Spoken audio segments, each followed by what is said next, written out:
your second favorite DP right here, okay? No, that's Deadpool, you silly little Hufflepuff.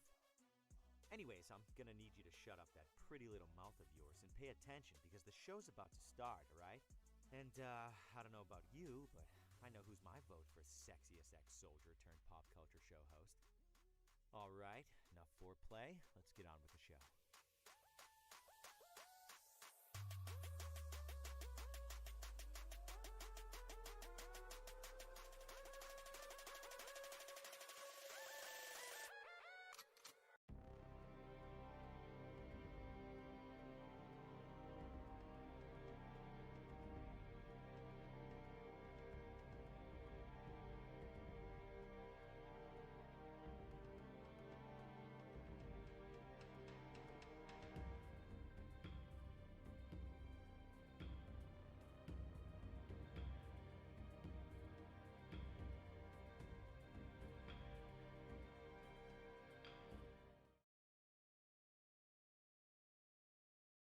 Broadcasting live from the basement of the Pentagon.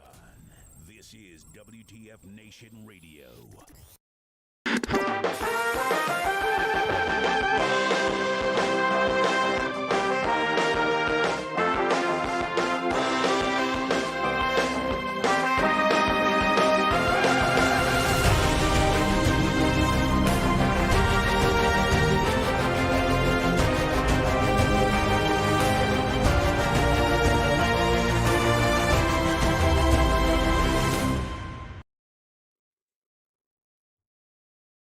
Hey, everybody. Welcome, one and all. Today is November 29th, 2022.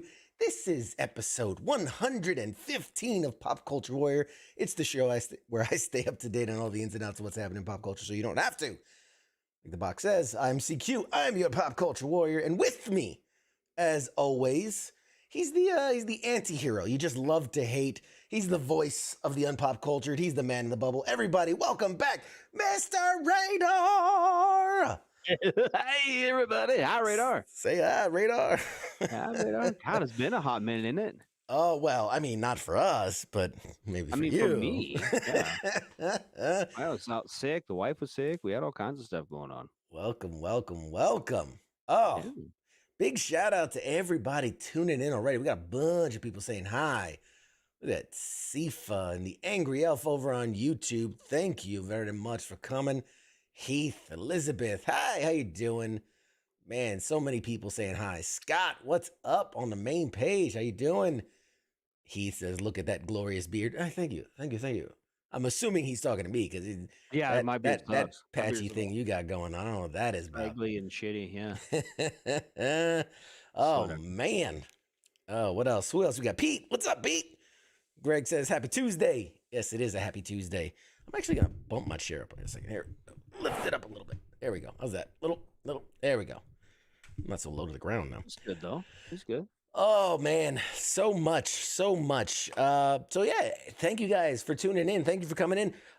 This is an episode where we've promised for a while now, going back, I think, all the way to like the Halloween episode.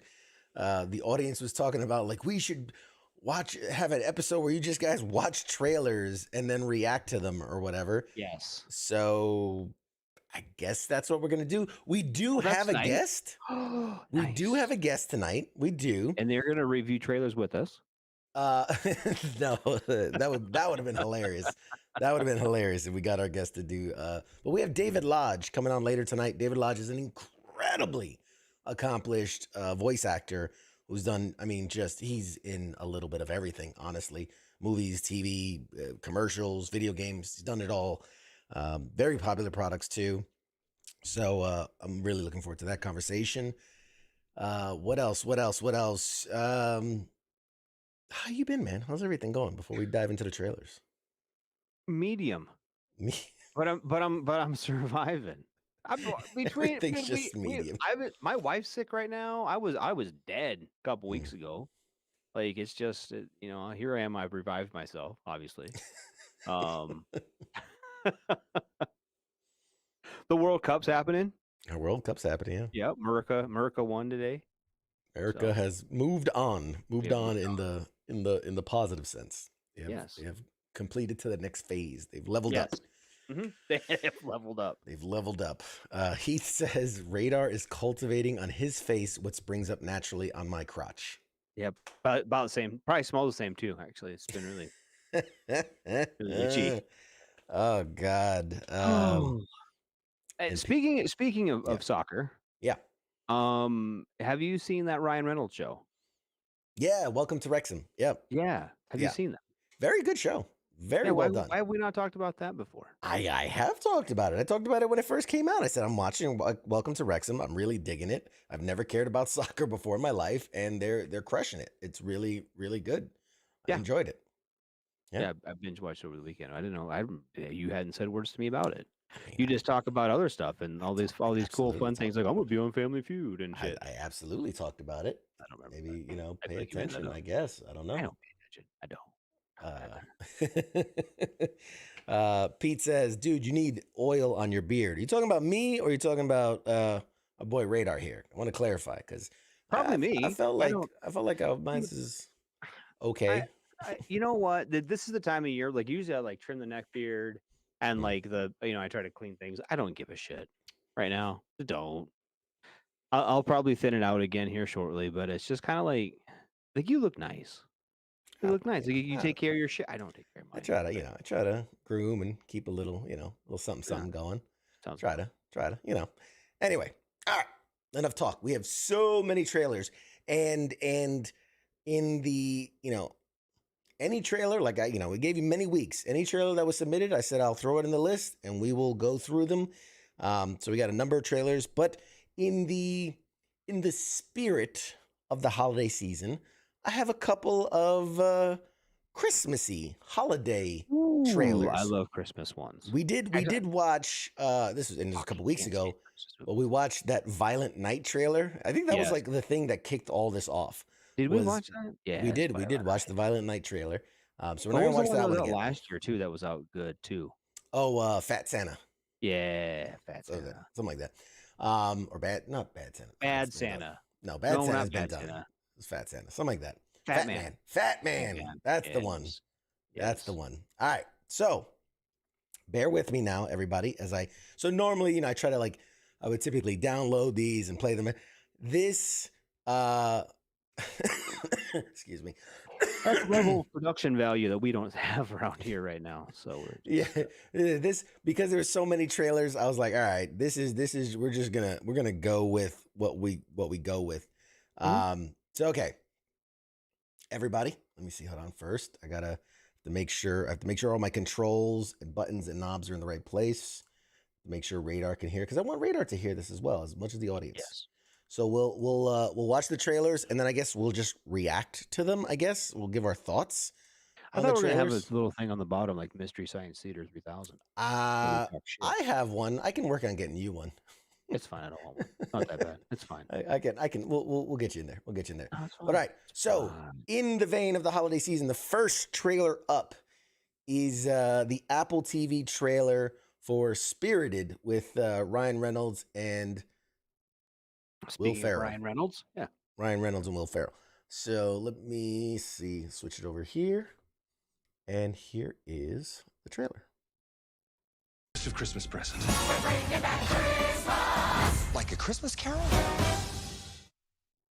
That was great. On a bitter, cold Christmas Eve, one dark soul is selected for redemption by the ghosts of Christmas past, present, and yet to come. A tradition that continues to this very night. Like a Christmas Carol? Yes, if you would just let me get this out. Sit. So out of all the people on the planet, murderers, people who do gender reveal parties, I'm the guy you're gonna haunt. You know what? Forget it. I told you, the guy is a level 20 Benjamin Dickens. Come on, I can take this guy. I'm your ghost of Christmas present. La la la la, I'm not watching your dramatic re-encrapment. Hey, I'm haunting you. You can't just run away from me when I'm haunting you. Hello? We're bringing back Christmas! I believe he can be a positive force for mankind. And he's got his hands all over everything. Yeah, I wish. Maud, are you texting HR? No. People don't change. We got a runner!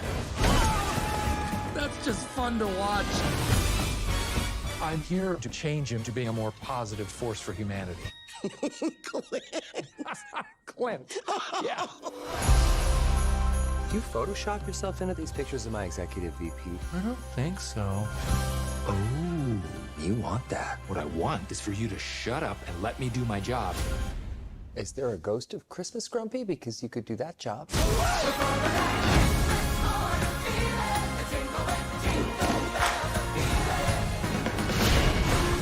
This is where real change begins.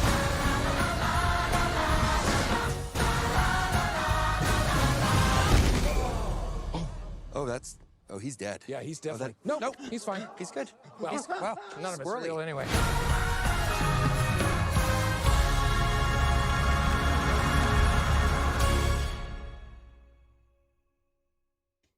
All right. So there is Spirited with Yes.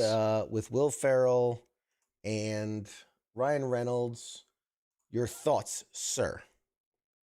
I'm going to preface this. Okay. Preface away. I generally despise Christmas movies. Okay. Okay. Generally. Okay. As a generalization. It's a generalization. All right. The ones that like, especially like the Hallmark bullshit ones. There was course, one. yeah. Oh, it's there's a gay one too now. Guy comes home with this. I saw that one. Sure. Of course I saw that one. Why not? Anyway, I generally despise Christmas movies. My wife and children love them. Okay. Mhm. Now, that being said, that looks all right. I think it's got the cast Okay. and it's enough different. It's not the same bullshit. Sure. It's a spin on the holiday classic. Yes. It's something you can kind of and Ryan Reynolds is pretty funny. Him and Will Ferrell do some pretty funny stuff. Sure. So I think it's got some pretty good. Will Ferrell for a while was getting really annoying to me. Sure. You know what I mean? Like was kind of some of his stuff was getting kind of out there and kind of dumb. So I and- guess we're not getting Will Ferrell on the show anytime soon. Well, Okay. Anybody you else? can get you know what? Him and I will discuss it, and I think even he'd be like, you know what? I went a little far for a while. I've calmed down. I came back to earth.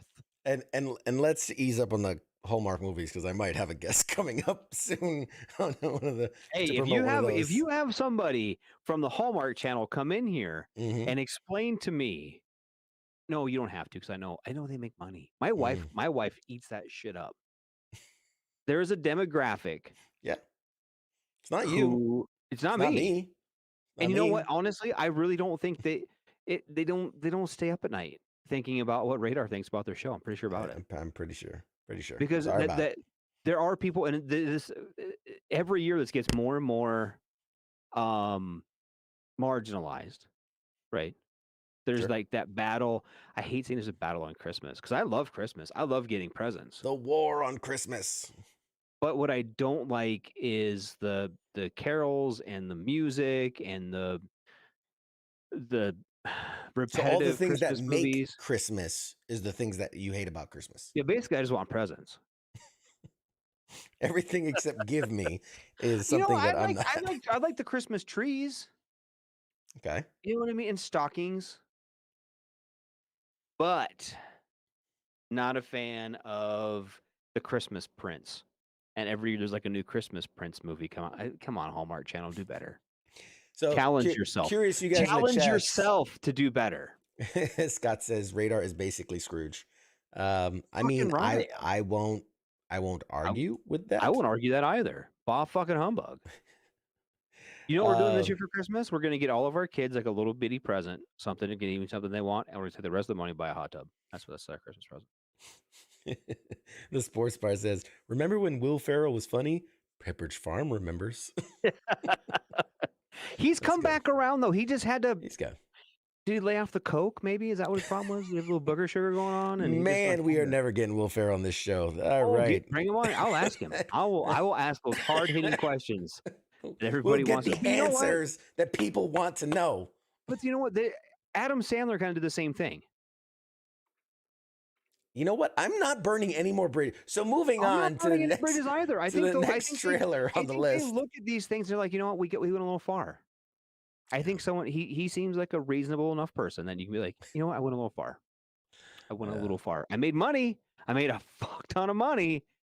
But I went a little far. Kaz says I should clip these comments and then play them. Like, so while you're here, I have these comments from this uncultured swine. I want your reaction to this and just play your clips. Yeah, that's what I would do. Goodness. Ebenezer Radar, that's right. That's right. Jacob says Will Ferrell will 100% come on this show. He acted like a cat for Saturday Night Live. I mean, I'll scratch behind his ear then. All right. I will take that shot, but I'm almost guaranteeing that it ain't gonna work out. Anyway, moving on. Next up. Between two ferns. I mean, who wasn't at this point? Next up, we have we're still in the holiday season. This is the keep going. The sequelizations, the sequel upon sequel upon sequel upon sequels. We have what is the Disney Plus series. I don't think it's a movie anymore. It's a series. It's remember the classic Tim Allen, The Santa Claus? Yes. And then the Santa Claus 2, and then the Santa Claus 3. Yeah, because that wasn't repetitive and stupid at all. Santa Claus Time Before Time, Santa Claus whatever. Now we have the continuation of that story. It is the Santa Clauses. Let's check it out.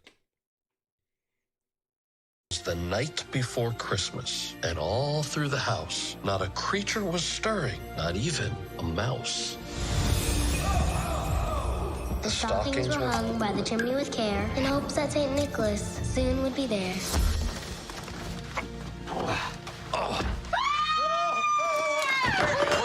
Come down, no. Who are you? I'm Santa Claus. It was different out there. All those kids turned into adults. They stopped believing and losing magic. So, for the good of Christmas, I'm retiring. Wow, I didn't even know you could do that. I think we see what the rest of the world's like as normal people. I'm making a list of things I want to do, like meet a crossing guard. Wow. Dad! Sandra, they warned you this is what I look like here. It's Dad, me. I'll have a Funicino. Put cocoa in it instead of coffee. Put a little peppermint in there if you have that. Chop up some cookies and sprinkles. Name for the order? Santa. Sir, my job is hard enough. Ho, ho, ho. For the first time, I'm going to spend Christmas with my family. New Santa is destroying Christmas spirit. When the last of the light goes out, it could be the end of Christmas. I retired too soon. I hired the wrong guy. I've got to go back to the North Pole. Elves are disappearing. Elves are disappearing? You should have led with that. We're going. All I do is slay all day. Saying anything and anyone that's in my way. You just good, but I'm so good. Do whatever it takes. All I do is slay. Are you seeing this? All I do is slay. Christmas is in trouble. Let's go. Now we're getting somewhere. All right, there you have the Santa Clauses. First, let me just thoughts. I feel like with this series, obviously someone else is going to step into the role of Santa Claus. I feel like they're showing Kal Penn, the actor, many times in the show. He's new to the franchise. He must be the replacement Santa, right? I get it, bringing someone else and whatever. That's why they didn't show him in the Santa suit, whatever. My theory is, something that was never talked about in the movies, all the way dating back to the original was, remember, he gets the power of Santa because guy falls off, Santa falls off his roof, disappears, and he puts on the coat, becomes Santa. And going all the way back to that original movie, people were like, oh my God, did Santa die? And it never seemed like he shows up in the North Pole and everybody's like, yeah, you're the guy now. And like nobody was like, oh no, Santa, who we've worked with for hundreds of years, whatever, is dead. My theory is, as we see, he chooses to retire. And so it's a situation of like, tonight I'm retiring. I plan on giving up the mantle tonight. So that way, when the new guy comes in, they're not all shocked. They're like, yeah, we expected the new guy to be coming in.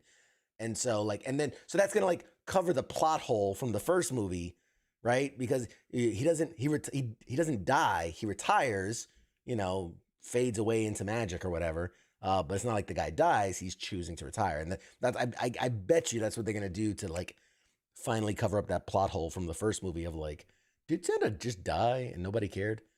Anyway, what are your thoughts on the trailer? I feel like you're digging a lot. This is what I do. You're really digging, dude. Nobody gives a shit about the first Santa. That absolutely. No, they were hotly debated. Hotly debated. I've seen it all over social media channels as to what happened to the original Santa in the Santa Claus. Bring back Santa. There was not my Santa Claus. That's what they were saying when Tim Allen took the. Mm-hmm. He took the. You're a Santa. You're a Santa denier. Make Santa great again. Anyway, my kids will like it. I won't watch it. I won't. I'll be brutally honest with you. And if Tim Allen comes on the show, I'll talk to him about it too. I'll tell him why I didn't like it. I just there's so many other things that I could do with my life. Yeah. I mean, okay, it's not for everybody. It's not for everybody. We've already established. No, and like I said, I'll be rather frank about that. It's not for everybody. It's not for me. It's not your cup of tea, and you're a bit of a Scrooge. We've established this. Yep, I like my tea with coffee and sugar. Kaz said, "Nah," with Kanye. Anyway, Angry Off says, "Nope, not my Santa Claus movie." Speaking of Kanye, apparently. There's some rumor going around. He was like in not my backyard. I was going to say my backyard, but he's not in my backyard. He was in my local area. In fact, a hibachi place that I love that's like right down the road. Apparently, multiple people were saying he was there last night. Strange thing. I don't know why he was there in the middle of Maryland going to get hibachi, but there you go. It is the best hibachi place in the like tri-state area, in my opinion. But sure. Anyway. I don't know why he would be there, but other than why would he not be? He's Kanye on a Monday night, I guess. What do you think? He eats probably every day. Lies. I'm just assuming he eats supper every day. Anyway, okay. So that was the Santa Clauses. That's it. Scott says he was on Tim Pool's podcast. I'm gonna look into that. Maybe he is near me. Who knows? There's a lot of. There's obviously the hub of podcasting. In the United you're States, at the Mecca. I'm at the Mecca, the holy land of podcasting. Which, funny enough, I don't know, side tangent, but it's so worth bringing. The guest coming on tonight, David Lodge, phenomenal guy, nicest guy. We've been emailing, texting back and forth, and he even offered, I shit you not, to come here to my studio to do the interview, and I'm like. Thank you. That's very nice, but I don't think that's not worth it. Not worth it. Because he was like, well, I do a lot of conventions, and if I'm ever near one, I can just swing on by and we can shoot the thing. And I'm like, I think it'd be better. Very nice of him. Very nice of him. But I think it'd be better the way we do it. Anyway, more trailers. Next up, I got two more for you in the holiday spirit. Hang on, Radar. Just hang tough. We're gonna get through it. That's what I'm doing. I am hanging on. Just hanging on by a thread. Hanging on by a thread. All right. This one, I think actually, Radar, I think you sent me this one. So I sent we're gonna you watch one. it. Yeah. All right. So everybody, this is speaking of sequels, this is A Christmas Story Christmas, the sequel to the classic A Christmas Story. So let's all enjoy.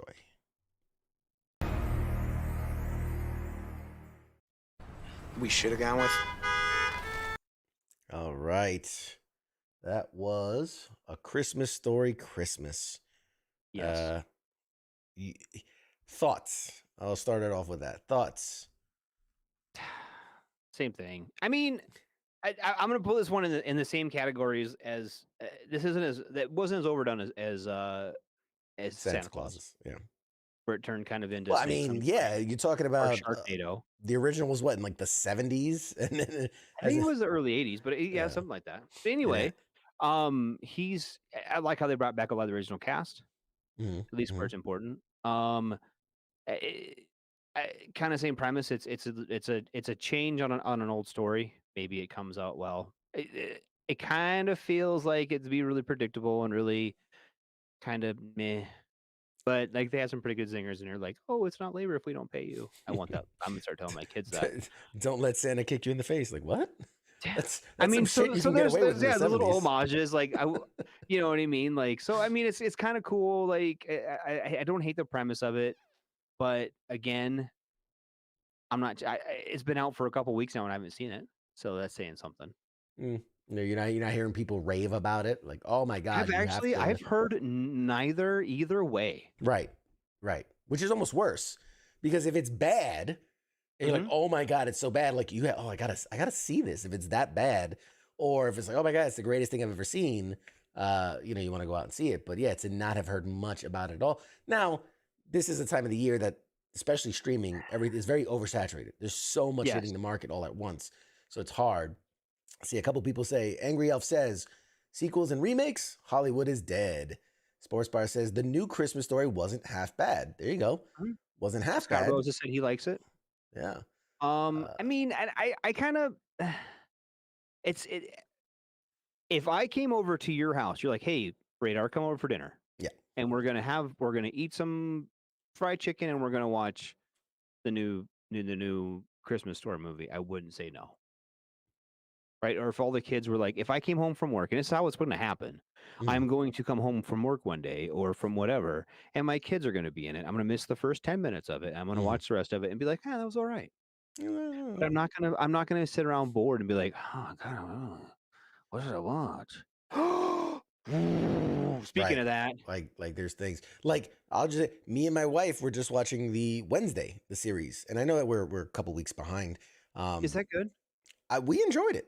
We enjoyed it. I thought again, nothing where it's like, oh my god, you need to see this thing. But I was like, that was a good use of my time. Like I watched it and I enjoyed it. And there's definitely gonna be a season 2, obviously. Did you watch The Crown? I did not watch. I think my wife watched The Crown. I don't know. I'm not into that royalty stuff. Like that's. You know what? The first, because the first 6 seasons were really good. Or was it first 4 seasons? Whatever. Then they came out with I think it was first 4, right? And now they're in the 5th, and it's all right. Yeah, I like it. I think they did they did a better job in the past on casting than this one. But same thing, like we kind of didn't.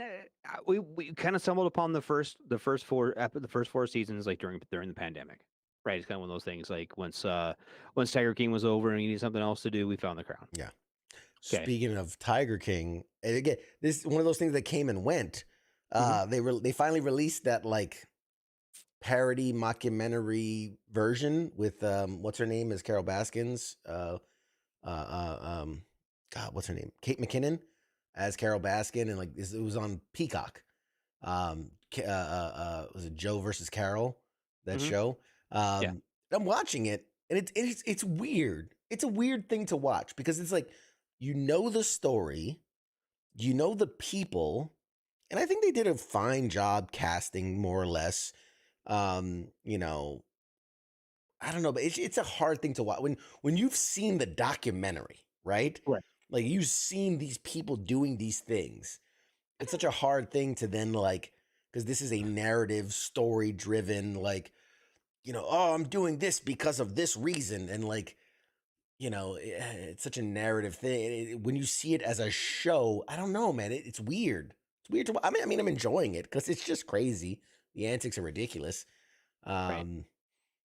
But yeah, it's just a weird thing. And then the CGI. I mean, again, it's a TV show and it's on Peacock for all we know, the streaming. So the money's not all there. So watching, it's a show about tigers and big cats and stuff, and it's like everything CGI, right? Because they can't use. You can't have a show protecting animals using animals. Because all of their actual animals have been like taken away from them because they're such horrible people. I mean, there's that. But also you can't have a show that's like, it's projecting about like save the animals, and then you can't have like slave labor animals acting in the movies.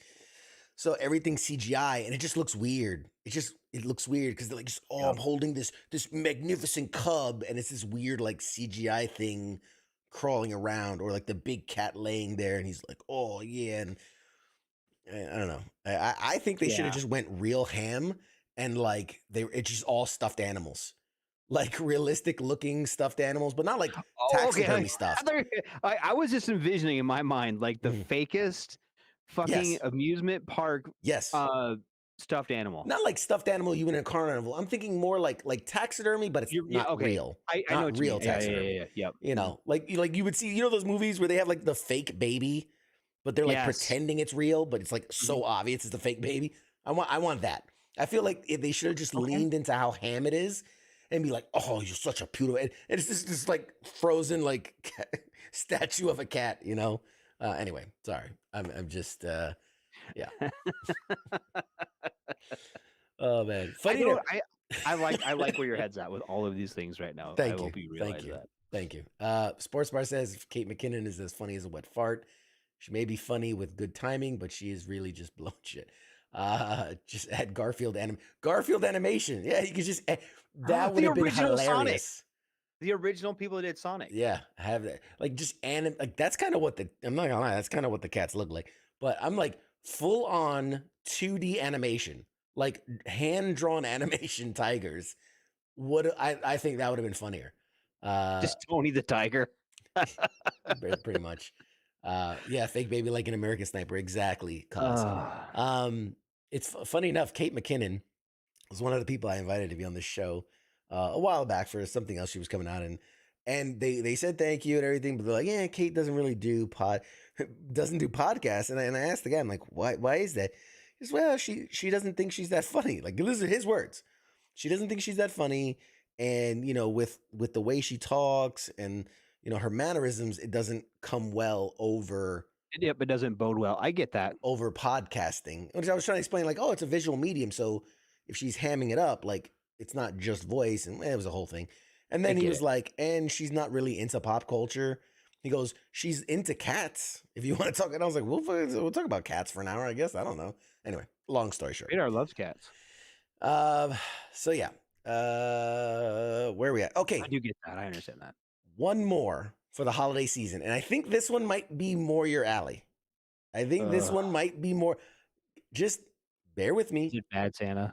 I think this one might be more up your alley. It is not a sequel. It is a first.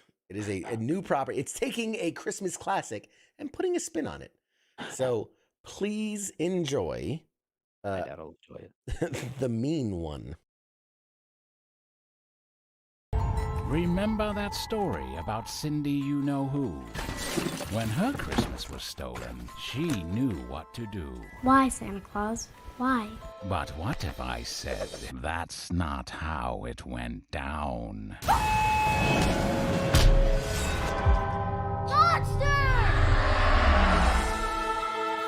You gonna be okay? Because we can turn around right now. No. Poor girl. Her mother was killed. Her mind snapped.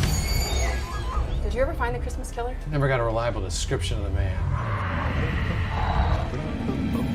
Dad? Dad!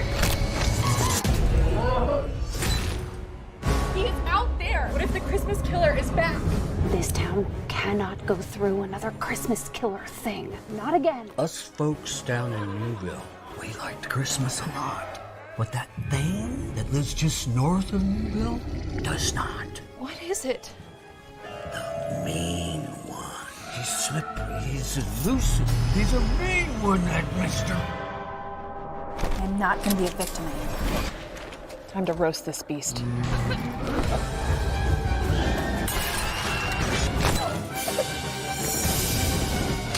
You're a dead one, mister.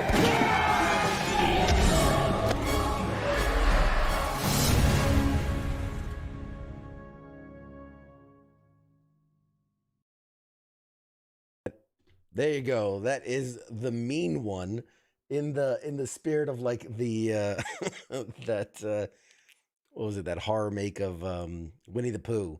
Yes. There's your the Grinch. What in B movie treasure is? Or what in B movie is this treasure? Yeah, Do you remember when we sat down and we did some testing, Mhm, mhm. and I want to take my glasses off, Mhm. but I couldn't see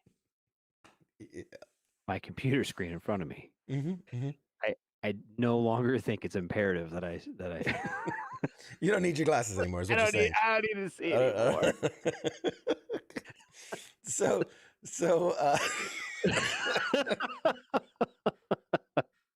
I've seen enough to know I've seen too much.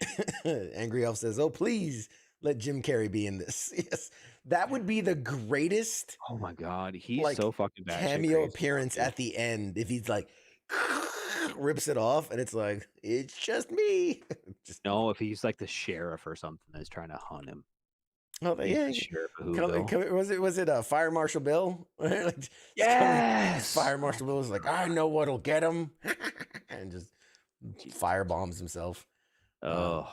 Anyway, so there you go. That's the last Christmas one. I promise. That's the last one. Last one in the Christmas realm. We got a couple more. Let's keep it going. You said last one? Oh, okay. Last Christmas one. All right. Guardians of the Galaxy. Did you watch the Guardians of the Galaxy Christmas? I did. Real quick. It is worth a watch. It is worth a watch. For those that don't know, Disney Plus released the Guardians of the Galaxy holiday special. It's very much in the vein of like that old school like Star Wars holiday special, but actually good. It's worth a watch, man. I enjoyed it. It bucks the tradition of like, well, we need a villain and we need this and first act structure and then the hero fails and then the hero, like, it's very different than that. There's no villain. It's just a story of them going on an adventure. And there are a lot of canon things that happen in this that while it's not like, oh my God, it sends ripples through the MCU.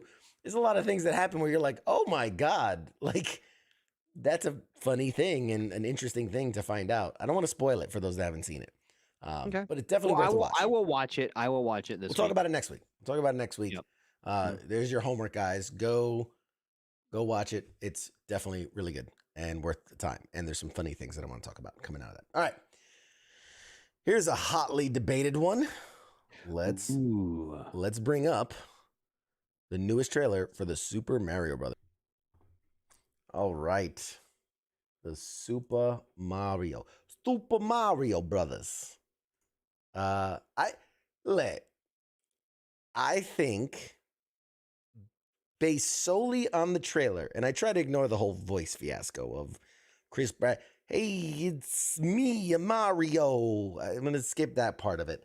But it looks like they came up with a creative way to tell the story, to utilize pieces of the history and the power-ups and the stages and the 2D style of like going across and running the things. It looks like that's some type of training field, but it's very like old school Mario. And there's obvious I see that and I go, that is going to sell so many toys.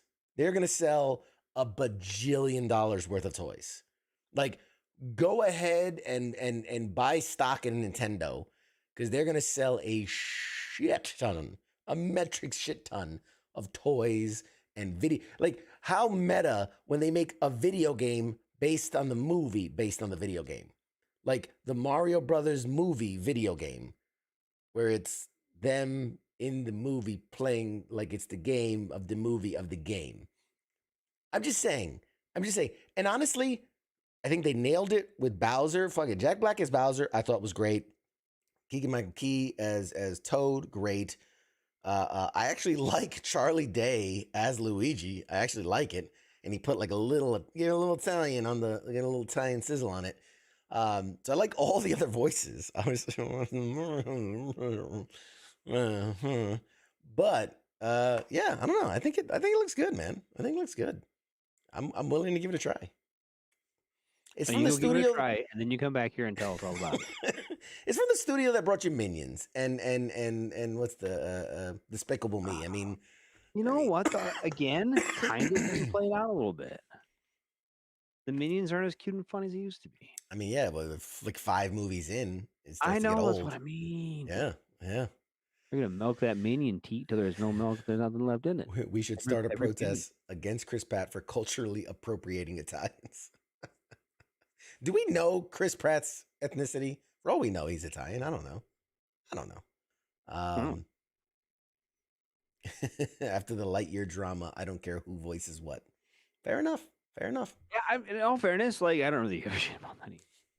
I really don't give about. I don't really care about a whole lot about. We have a voice actor joining us tonight. Why don't we ask him what he thinks about the whole Chris Pratt voiceover drama?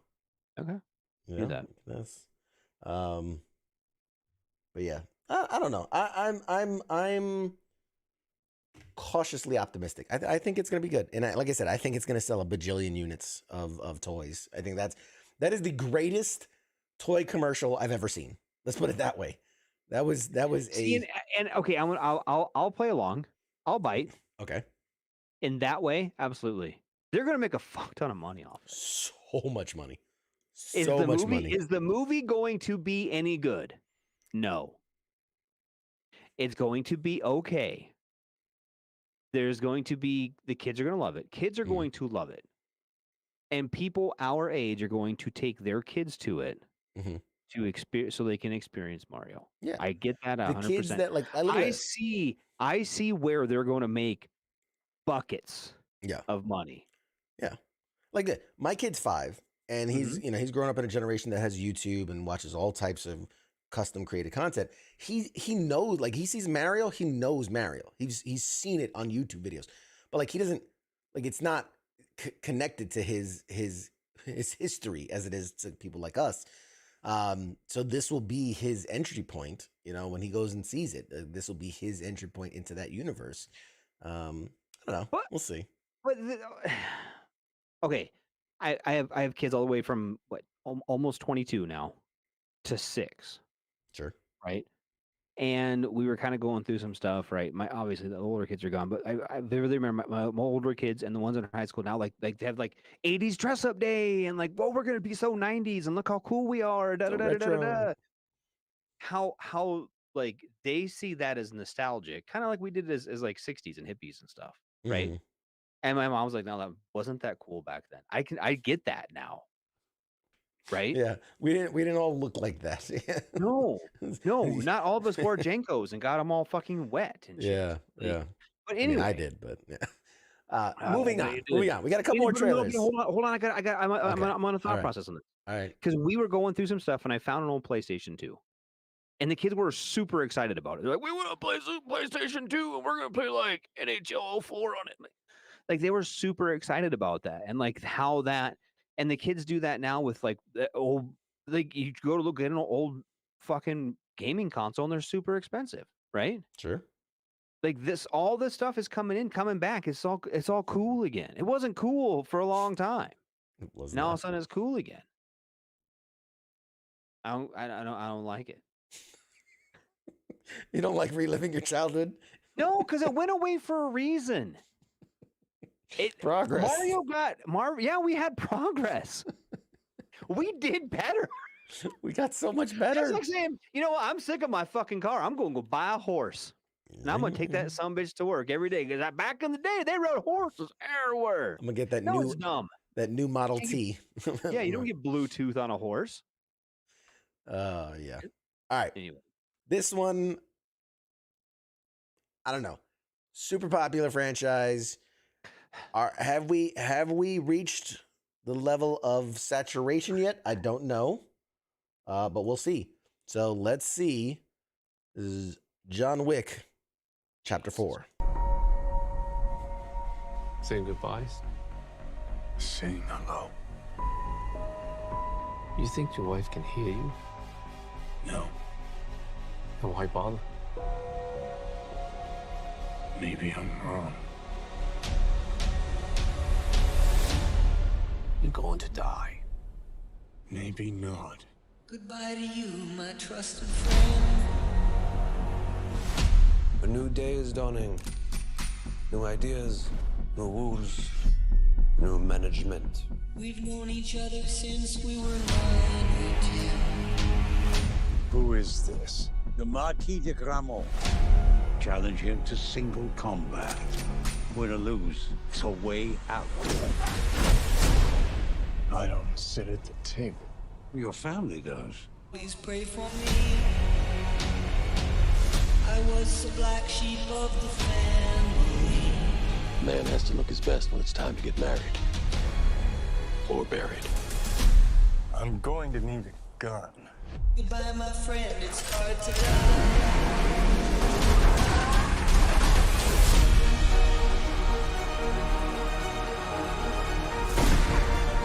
If you win, the table will honor its word. You'll have your freedom. Under the old laws, only one can survive. Failure to meet at sunrise will result in execution. Last words, Winston? Just have fun out there.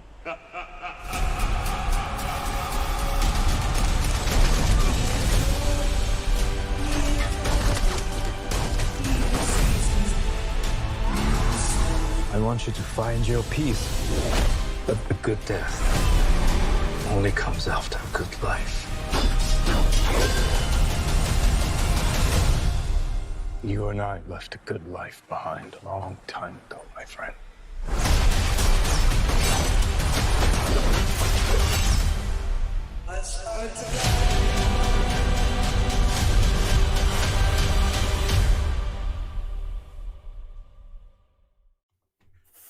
All right. Well, that was the trailer for John Wick Chapter 4. Thank you guys for tuning in. Oh, I see our guest has joined us. Hey, they can't see you, hear you yet. You're in the virtual green room. We'll get to you in 1 minute. Guys, so thoughts? Have we reached a saturation point yet for John Wick? Because I feel like that's our generation. That's our big trilogy. You know, that's the thing. I know we're all military guys and gals and love that, you know, that gun porn kind of stuff going on. What are your thoughts, sir? I think, you know what? John Wick. Don't tell me you hate on John Wick. I don't hate John Wick. It sounds like you hate John Wick. That's what it sounds like. You're right. That saturation is there. We have reached a point where I'm John Wicked. You're wicked out. I'm wicked out. And I'll probably watch in this. But I tell you what, I've yet to see one of the John Wick movies in theaters. I've watched them as they've come out on streaming service or whatever. Right. And again, not been on top of my list. This won't be either. It'll be something I'll be sitting around bored one night and I'll be flipping through and like, hey, have you seen the new John Wick movie? Like, yeah, maybe I should. And I'll watch it and I probably won't hate it. But is that bringing closure to the series? And it kind of sounds like it is. I mean, no, I think there's like 3 more. Oh, for fuck's sake, really? I think they're doing like a double trilogy, and they just announced that spin-off series, The Ballerina, that he's also going to be in that too. Fuck, I'm going to shoot his dogs. Don't shoot his dogs. There'll be so many more sequels. But yeah, damn, I have to watch them. No, I mean, but you know what? It is kind of it's got Ian McShane in it, which is good. Mm-hmm. He's good. Yeah, he's a good actor. I'm a fan. Yeah. I'll probably watch it. I don't know. I'm not chomping at the bit for it. I think we have reached a point. You think John we've gotten enough? You think we've gotten enough? Yep. I mean, it's possible. It's possible. But yeah. Anywho, yeah, John Wick. I mean, man, chapter 4, and 5 and 6 are coming up right behind it, and then there's also, like I said, the series. I think they're making it a series now, Ballerina the series. That he, again, he's not gonna be like in it, but that he's gonna like make cameos and appearances in it. So, I mean, I don't know. I'm torn because I really have enjoyed it. When the first one came out and came out of the blue, right? Yep. Completely new, completely we hadn't seen anything like it. No. I was like, whoa. And then part 2, and they ramped it up, and you're like, oh my God, that's everything I loved about the first one, but it's even better. Yep. And then 3 was like, okay, like I feel like, okay, we added like a horse, and I was like, all right, that's new.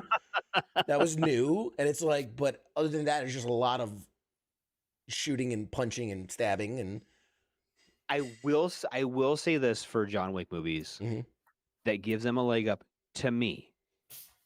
Okay. Comparing them to like Mission Impossible. Sure. Where it's just gotten so fucking ridiculous.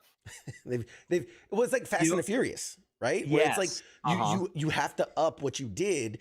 And at what point is John Wick one-handed paragliding and sword fighting a guy in a rocket ship with a machine gun? With a machine gun. And like it's like at what point do we we've left viable behind? Like I loved 1 and 2 because it was like, man, I could see this. I could like this is it's a secret society and all this and all that, but like, you know, trained assassins and like, you know, expert marksmen and expert combative guys. Like I could see that. But then you just start getting into just this level of like, okay, we have left reasonable way behind. But yeah. Now, in fairness, we normally talk about the Marvel franchises. But that's different. So it'd be different if like a space god came down and got into a sword fight with John Wick. Maybe I just gave them a new plot idea. But I mean, that it's a crossover between Constantine. Keanu Reeves as Constantine comes through a portal and takes on John Wick. And you now, and then you get Neo from the Matrix in there, and then it just becomes it's like now, Spider-Man No Way Home. Say about this though, but all Keanu Reeves. All fucking around aside, Keanu Reeves really is a good dude. Oh, he's a great dude, phenomenal, and he is so humble and so nice, amazing human being. Yeah. And the stuff that he does, like I hope he makes a boatload of money because he does good things with that money. Well, yeah, it was like he doesn't even like half the time he gives it all away. Yep, exactly. But he does give it. He does like, oh, make it rain, bitches. Like he actually is giving money to charities and whatnot. And he's the Matrix. He gave like half of his proceeds to all like the stunt choreographers and like for all the Matrix movies. Like it was crazy. So like what I'm saying, I hope for those reasons he's not giving it to Scientology. He's giving it to people and doing good with it. And he's so proficient with firearms too.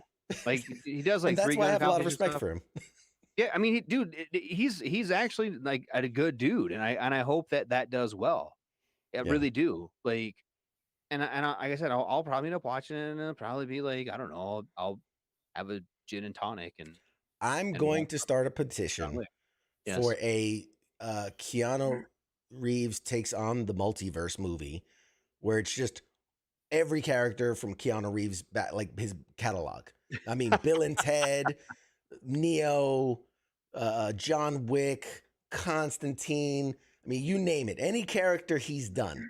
I want a Spider-Man No Way Home style movie, all Keanu Reeves multiverse. I'm starting a petition. I'm going to send it out. I want you guys to sign a petition. We're going to make this happen. I will sign it. Every character. As long as he comes on our show. It's to promote it. Of course. No, but like genuinely, he actually probably would. He's a good dude. We could deep fake him. We could deep fake. Keanu is Keanu. We deep fake him. And here's the thing. There are actors now selling their likeness to deep fake technology. I think who was it that I read that did it? Oh, man. I think it was not Harrison Ford. Somebody did it. Mark Wahlberg, maybe? I don't know. Somebody did it where they sold their likeness to be used in like deep fake technology. Like that's going to be the future of Hollywood. I'm telling you, is people going to be like, why be in the movie? Deep fake. Did you get the? Maybe I'll look for that over the break. Yeah. For the Harrison Ford, that Yellowstone sequel he's doing, prequel. Oh yeah, I have one for that, but we didn't get to it. All right, guys, we're gonna jump to a break. We're gonna take a short break, so I can go get our guest and get him up to speed. Guys, it's been a lot of fun. We got David Lodge coming up. If you got questions for him, put them in the chats. The dude has a catalog, a back catalog of just the most incredible stuff, and we're gonna get all into it. So I will be right back. Radar, say goodnight. We'll see you. We'll see you after the interview. Bye, Radar. All right. So guys, we'll be right back after a short break. Shots.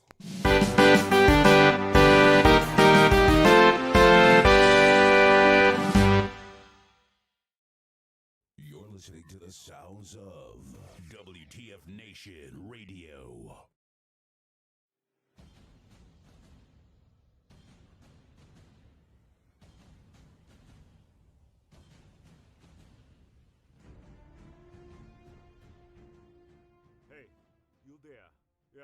That is right, you.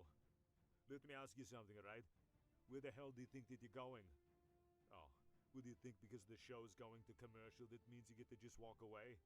Well, CQ asked me to pass on the little message, alright? And it says, I'll be back.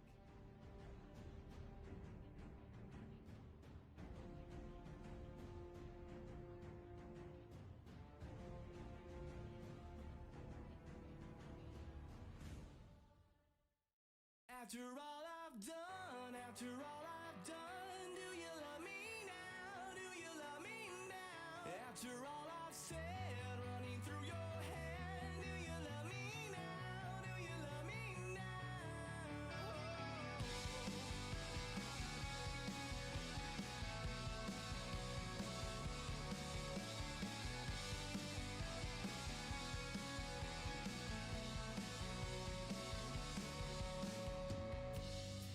And if I told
Broadcasting live from the basement of the Pentagon. This is WTF Nation Radio.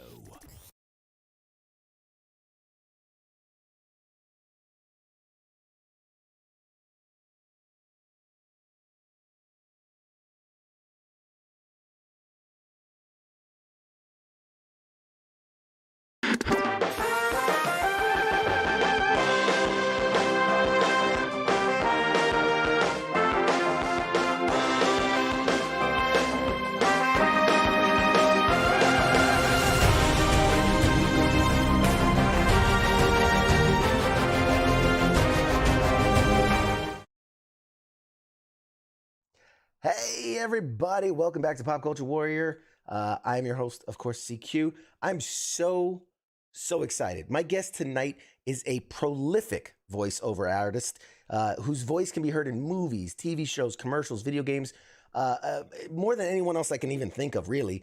You might know him as Yarrow, the lead freelancer in the video game Anthem, or Magnus the Russian Baby in Boss Baby on Netflix. I mean, he's a number of main characters in Final Fantasy and hundreds of other voices he's done in his incredible career. He's probably most recognized as the voice behind Lord Jiraiya. I can never pronounce the damn name. I can never pronounce it. On Naruto, with an incredibly packed career dating well back. I don't want to date anybody, but well back into 1978. There's no way we'll have time to cover it all. So let's not waste another second. Everyone, please give a huge, warm welcome to my guest tonight, the incredible David Lodge. Yay! Yo! Welcome to the show. Hold on a second. I got to put my pornography away. Hold on. Okay, yes, please. Okay, I'm back. I just had my blow-up doll. I had to let some air out. She was way too big. I mean, hey, listen, don't get me started. We talk about that. I'm sorry. Forgive me, ladies. I am a pig. No, I'm just a guy. I'm just a guy from Jersey. CQ, thank you for having me. Absolutely. Can we thank who you're here on behalf of? Yeah, I want to give a shout out to my talent agency, DPT, here in Los Angeles, which gets me a lot of the work. I wanted to also thank Viz Media for all my fans of Naruto. Lord Jiraiya, the pervy Toad Sage. Mountain Toad Sage is here. And Kenpachi Zaraki from Bleach. And also Digimon, Puppetmon, bang! So I do all these wild voices, but I want to thank Viz Media, which is the producer for Naruto and Bleach and so many other animated shows that I still have to get on. And I wanted to thank also Epic Talent Management, which gets me on the road to Pensacola this weekend, by the way, to sign autographs for these lovely Funko Pops. So a shout out to Funko, who has produced CQ, Lord Jiraiya on the Toad Sage. You can see him up there. Oh, that hurt, man. I'll never play tennis again. So the kids show up, and adults, everybody with these Funko Pops, as you know, at the shows, and I autograph them. So I want to thank Viz. I want to thank Funko, Epic Talent Management, and Viz Media and Cartoon Network. All the people that hire me, Nick. All the games I've been at, Blizzard, Sony. I just could go down the list of companies that hire me. So I just want to get that out of the way. One other thing, number two, you can talk anytime you like. It's your show. You can say, "Shut up, dude! It's my show." We're here to hear from you, bud. This is your stage now. Well, I just like to do the right thing and thank people. The other thing is I just wanted to tell people to follow me at David Lodge VoPro. It's David Lodge VO capital Pro, because that's what I do. I'm a voiceover professional. If they pay me, right, then you're a pro. But you can follow me there on Instagram, and also what's the other one? Twitter, which I started a new one called Fritter, where it's just a blank screen and you pretend you're busy. It's totally weird. There you go. So there's my thanks. You see all the Funkos back here. We're going to talk about those. Yes. You wanted to kick it off with something? Yeah, no, absolutely. Well, first, thank you for coming on the show, for doing this. Real quick, I told the audience earlier, but that of all the people we've had on the show, and we've had at this point hundreds, we've done a lot of voiceover actors and incredible talented people. You're the first person that, as we're going back and forth, you're like, "Hey man, where you're located? I'll show up. Let's shoot it at your place." I was like, no one's ever offered to just show up at my place Well, film something. yeah, but you kind of told me to be lobster and crab meat and steak, I and mean, when you said no to that, and we're look. The bunker's kind of it's tight in here. The bunk it's it's a little it looks roomy, but it's very claustrophobic. So I didn't want to. Two people get then you're in this box over here and then not in your box. It's just weird. It would just be weird. okay. I My wouldn't know how bunker's to do. Costco. If they launch nuclear weapons, go to Costco right away. There you All right, go. that's for my warrior friends out there that have the guns to watch the front door and the back. You know what I'm saying? The rooftop. You got to get the hoarders. That's right. So the first question I Yes. always ask every guest when they come on, what is your military connection? My military connection, as you know, I don't know if you knew this or not. Delta Force. Did you know that? No, that sounded good. Wouldn't that be great if me, silly Dave Lodge, the voice of tender heart, hey, Delta. No, my main CQ, my main link is my dad worked in the Air Corps before it was the Air Force. Down in Fort Worth, Texas. He never saw any action or anything like that. And he basically goofed off. He was a very funny guy. He had KP duty and he'd take a pot of water. It used to be a mile, in the mess hall. Sure. They have all the soldiers and Air Forcemen there. And he'd work in the kitchen and he'd go to the sink down here and carry a pot of water down to here and dump it, then fill that up and walk back pretending he was busy. That's the kind of guy he was. And then he drove a Jeep.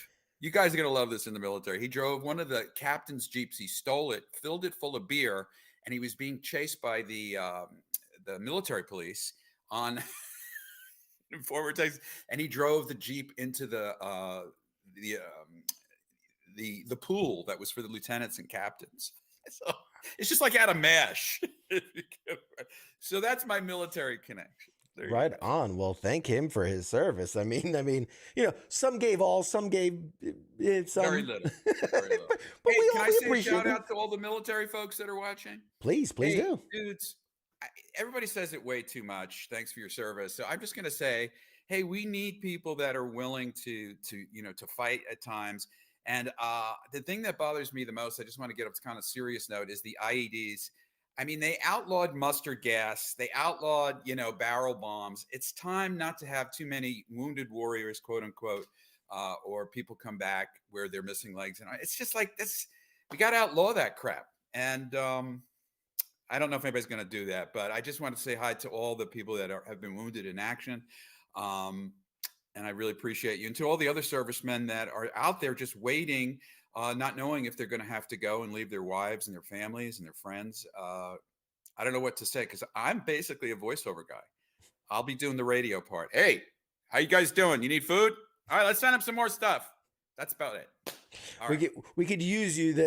'Cause I know you're well established in the commercial game. We need recruitment commercials. Right. Join the army now and Yeah, take steroids, get bigger. Watch what they're putting in your food. They're making you taller and bigger. We know that's happening. It's not a secret. That is true. All right. Awesome. What else? So reminder to everybody in the audience too, if you have questions for Mr. Lodge here, put them in the chats. I can see your questions. And if they are appropriate, I will ask them of our guest. You're getting a lot of love, honestly, in the chats already. Thank you so much, A guys. lot of people love your voice I'm and love your coming to characters. see my military friends. That's I'm right. going to give away free bumper stickers. I have a bumper sticker with "I Heart Jiraiya." So all you people that watch Naruto, are you into anime, CQ, or you just vaguely? So I'll be honest. Yeah. I grew up in an age. I was diehard Dragon Ball Z. Oh my God, that was when I was in that age range and it hit. Right. I kind of aged out right as the onslaught of like Naruto and One Piece and all these other ones that came. So I have general knowledge of it. General knowledge. Hello, general knowledge. General knowledge. Major knowledge. They're all here today. That's right. But And it's all I'm private, right? Private. You know what I'm saying? yeah. I have a lot of private knowledge. But yeah, so Naruto was not one that I was heavy into, but I know enough of Damn it. you! You'll burn in hell for that. I know, In I know. anime hell. After We love this, I'm gonna have to go back and watch and look for that amazing voice of yours because like I said, you're getting a lot of people in the chats going like, "I love Lord his voice." Jiraiya yeah, like I said, you're gonna burn an anime hell. Excuse me while I have some vodka in a water bottle. Oh, mm, that's good. No, it's water. It's water. Hey, I got to show you something. Ready, guys? Look at this. What I just got. This is my Lord Jiraiya baseball shirt. I just got this off the World Wide Web. That tells you how old I am. But anyway, I invented the internet. I just wanted to say that. I have a bunch of shirts and stuff I'm going to show you in a little bit. But go ahead. You had some questions, or do you want me to no, do no, goofy absolutely, stuff absolutely. and talk about crap? No, I love it. I love it. To be in the moment, because earlier we were watching trailers. I promised the audience we were going to watch a bunch of trailers and just kind of catch up on what's going on. One of the things we watched was I don't know how much you're up to date with pop culture stuff. The Super Mario Brothers movie animated trailer that came out, and obviously a big point of contention was the choice of Chris Pratt to do Mario and his quote unquote accent. I feel, as a professional, as someone whose whole world revolves around this profession, what's your take on this thing? I love Super Mario, by the way. We used to play on not only Nintendo 64, but what's the earlier one? Super Nintendo? Yeah. My kids still play that. I think Chris Pratt is ideal. I have no opinion on it. They should have hired me. That's all I can. That's the opinion that matters. Mario. Hey, I just saw your interview about John Wick, and I want to tell you, just keep it coming. It doesn't matter. Just he needs to have a clone of himself. So there's like 2 John Wicks. Yes. And as a matter of fact, the Chinese, they're trying to take over Hollywood, as you know, and they came out with instead of John Wick, it's Juan Dick. And it's a whole pornography kind of thing where he runs around and has sex with a lot of people instead of killing them. It's very different. I hope you like that, guys. Are there any children out there? Are there children out there looking at weirdo, pervy Lord Jiraiya? No, not at all. Wait a minute. I got a question for you. See, Sure. this is for you. Please. What if we blend it and we say, I'm on Care Bears. For anybody that doesn't know it or not, apart from all these other stuff I do. Oh, look, I have hands. I'm Tenderheart on Care Bears. And so there's a place called Care-a-Lot. I'd love to have John Wick show up at Care-a-Lot and just take out some of those Care Bears. All right. Go ahead. He's wetting himself. You don't have pants on, do you? No. That was the prerequisite. No pants for this interview. It's Naked Warrior. Isn't that the name of your show? That's the after hours. Pop Culture Warrior After Dark. So curious. You brought up Funkos. So sorry, and I'm going off script, but you brought up Funkos. Off script? You've never seen the show. With Funkos, how many do you know off the top of your head? How many of your characters that you have voiced now have official Funkos? It could be Punko. I have this guy here. Let me show you the ones I have because they're the ones that the people bring to the. If you're uninitiated for the military guys, hold on a second, and gals and all the people. And so here's my guy. This is what's in the box that I took out. What a sacrilege. But I have it PSA certified.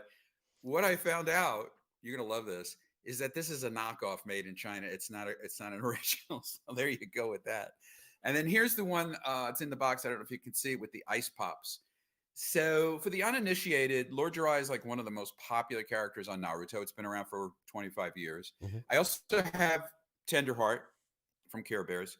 And I'm going to hopefully get a Kenpachi. If you're not familiar with Kenpachi, he's on Bleach, another animated show with lots of blood. If you like blood. Do you like saying the word blood? Blood. I do. Blood. That'll hopefully be coming out. And maybe a new Jiraiya. Maybe me and Tsunade in a hot tub. I'd like that one. Tsunade's his girlfriend. He never gets in the show. Anyway, so that's that.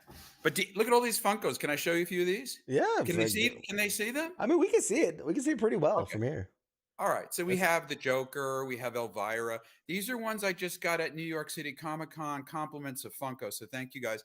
And this is cool. Wait, I got to show you this. In my show, it's like it takes place in Japan, as you would guess. And one of the artists had this, and this looks like Tokyo. But if you look up here, where is it? Right here. You'll see that I'm having ramen noodles with the star of the show, Naruto. in this. So I got this for free from one of the artists, and I want to say thank you. I'm gonna light it up. It lights from the back, and it's really cool. Do you think it's cool, guys? Let me know. That is. Are you guys even listening? Put your pants back on, for God's That is sakes. way cool. Actually, I was at New York Comic Con. This was back in October. We must have crossed paths, man. We could have linked up. I was there. We could have. I don't want to go that far with you, buddy. I like it, but I am part of Delta Force, and that's We got to keep distance, safety, keep distance. Well, I'll do it with the guys in the team, but you're Yeah. strange to me, man. You're a stranger. So a question from the chat from Scott. He wants to Okay. know. He goes, "This is the real question, the only one that matters. All right. Is it better to sub or dub? So subtitles or dub? Now, I would imagine that's a silly question for someone who does the voice dubs. But if you're watching anime, are you traditionalist sub or are you into the hearing the dubs?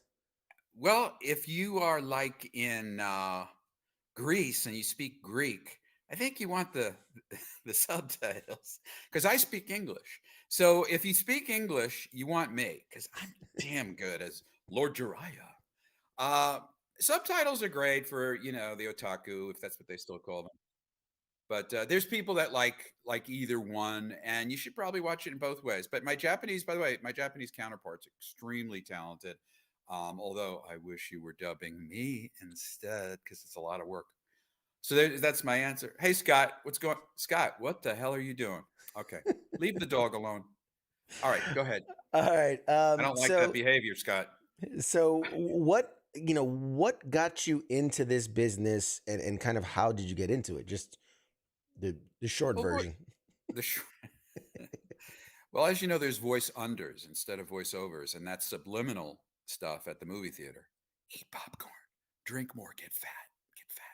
That's all subliminal stuff. I got into voiceovers because I'm an actor. I used to do the stuff in high school, all the little plays and stuff, and try and make out with the girls, behind this, that whole thing. And then I decided I want to be a waiter, and I'm no good at anything else. I was a professional football player, as you know, because I used to be bigger, but I said no, voiceover, and no, I do a lot of voices. By the way, this is a serious answer to the question. If you like my work, go to IMDb and you can see that I'm on a lot of cool stuff, video games and thousands of them. Whether it's World of Warcraft, Diablo, Anthem. It just goes on and on. I've played Superman as a Russian. You can go to IMDb and look all that up. Or if you're an exciting kind of person right now, like Scott, who chatted with me, go to davidlodgevoiceactor.com. And that's my brand new website that I haven't told anybody about. davidlodgevoiceactor.com. Yeah. And play some sound files. We're breaking exclusives, breaking news. You can Down boy. There's so much. I perused the website and there's so many interesting like the voices and the package clips you have in there. It was overwhelming to because it's like, oh, here's a minute clip of me doing voices, and they're like coming at you, like just bam, bam, bam. That's right. And I'm like, wow. And did you like it? I loved it. And it was so strange you have to mentally have this thing of like, this is all the same person doing all this. Cause it sounds, they sound different. It's such a stupid thing to say, but the voices sound different. It doesn't sound like it's coming from the same person. No offense. You hear a Seth MacFarlane voice and like, there's a 5% variation in his characters. He's Seth MacFarlane. For me, I'm a hired gun. They hire me to come in and do multiple voices. If you watch Disney's Goldie and Bear, which is one of my favorites because it's a preschool show, but it's written at a much higher level and the writing's fantastic. I'm like 5 characters on there talking to each other sometimes in the same scene. And the goal for voice talent like myself, which are called multi-voice talent, we do lots of voices, is to have each sound unique and distinct and separate so that you can't tell it's me. And if I do an old lady like this, hello, dearie, and then all of a sudden I'm a pirate, he's totally different. or maybe like a little kid, or something like that. Or say hello to a parrot. I'm the pirate. Parrot. So they hire me to come in and do all that stuff. Wow. And you have to be able to deliver, like on the without problem, suddenly, Russian man, Putin, please. Putin, something wrong, don't launch. It's not launch. It's lunch. You want to press that button. Lunch, not lunch. What is with you? When you have to do these recordings, when like you said, when Yes. there's multiple people in a Right. scene, do you record them one at a time? Do you record them going back and forth? How do you typically do it? I get asked that question a lot. That used to be we would go in CQ to a studio, right, with a script for some show, and everybody would be mic'd. But now with digital recording and Pro Tools and all that, it's better to get people in individually. You can do 3 in a row, which means you say the line 3 different ways, and they pick A, B, or C. You might get redirected for D, E, and F, and then they'll select the best, and they plug the whole show together, and then do the animation after they record the voices, which few people know. So now the trend is more or less, especially with COVID, to have us work alone, naked, and afraid. Where did that come from? Prerequisite. I'm We on need you Care to- Bears. Can you believe it? We What? need you to read this naked. It's I'm very no specific. longer on Care Bears. This just came in. You're no longer on Care Bears. You got to dub for Sylvester Stallone as Rocky Balboa in the Creed. I think it was the VR game. Right. When you get an opportunity to be Sylvester Stallone, I mean, what's the first thing that comes to your mind? Money. Oh, wait. I'm sorry. That's bad. Good answer. Good answer. No, what happened, you should know about this, because Hollywood is Hollyweird. They auditioned everyone here that does, and a lot of people think they do Sylvester Stallone. I mean, go to the meat market. The guy goes, "Oh, I do him." Everybody thinks they can do it. So they had some. Yeah, there you go. Adrian, yo, come on. You know what I'm saying, huh? You want to box? Creed, come on. You want to be a boxer? You got to box. You know what I'm saying? Get in the ring, fight. Come on, man. Show me what you got, all right? It's like he's here with us. Yeah, come on. Well, anyway, Stallone didn't want to do the job because they weren't paying enough. So they had auditions here. They auditioned 500 people, and I got it. And it's a VR game, where you beat people up, it's great. Yeah, Virtual reality. Yeah, have you played? I'm assuming you play the girl. You hear your voice. You ever critique yourself, or you're like, I that haven't wasn't a played good the one. game. I don't own it. They didn't send me a copy, and they didn't send me the Oculus. So I just played it. pretend. It's good. It's good. I just pretend at home. I just pretend. I definitely played it. It's actually really good. I enjoyed Did you? it. Yeah, I did. Did you do it? I did. I got my Oculus. I can't see. It's off screen, but my Oculus is back there. Yeah, good man. Yeah, that's right. Keep me employed. You know what I'm saying? All right. And speaking of dubbing famous people, you also did Kelsey Grammer twice on Family Guy. I mean, again, is that such a weird thing to be like, hey, who can do a Kelsey Grammer? Do you got a Kelsey Grammer in you? Like, how do you know you have these? Look, I'm one of, LA has the best talent in the world, I think, and probably New York too, for that matter. But it's all people like myself that are hired guns. That some people do 3 voices and make a career out of that, or 1 voice. And then there's the multi-talented celebrity match people, and you can find anybody. I mean, we get called for Michael Caine. Hi, it's me, Michael Caine, and now I'm going to be Alfred the Butler. Oh, what? Batman's dead? I'll take over. It's now Alfred Batman. That doesn't scare me at all. Alfred is Batman. But what happens is you can either do the voice match or you can't. I have a very flexible range. So I can do Stallone. I do Jerry Seinfeld. I do Kelsey Grammer. Ah, yes. Ah, fromage. Yes, I love it. Give me some petit sirah. So we did that for Family Guy. But enough about me. Let's talk about you, CQ.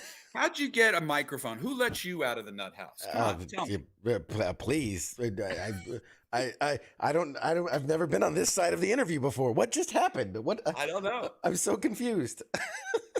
Okay, but we got to talk, because you've done so many video games. Now, I'm a big video game guy. I mean, obviously, I've seen a lot of your work in cartoons and stuff, but I'm also a big video game guy. So, I've played. What have you played?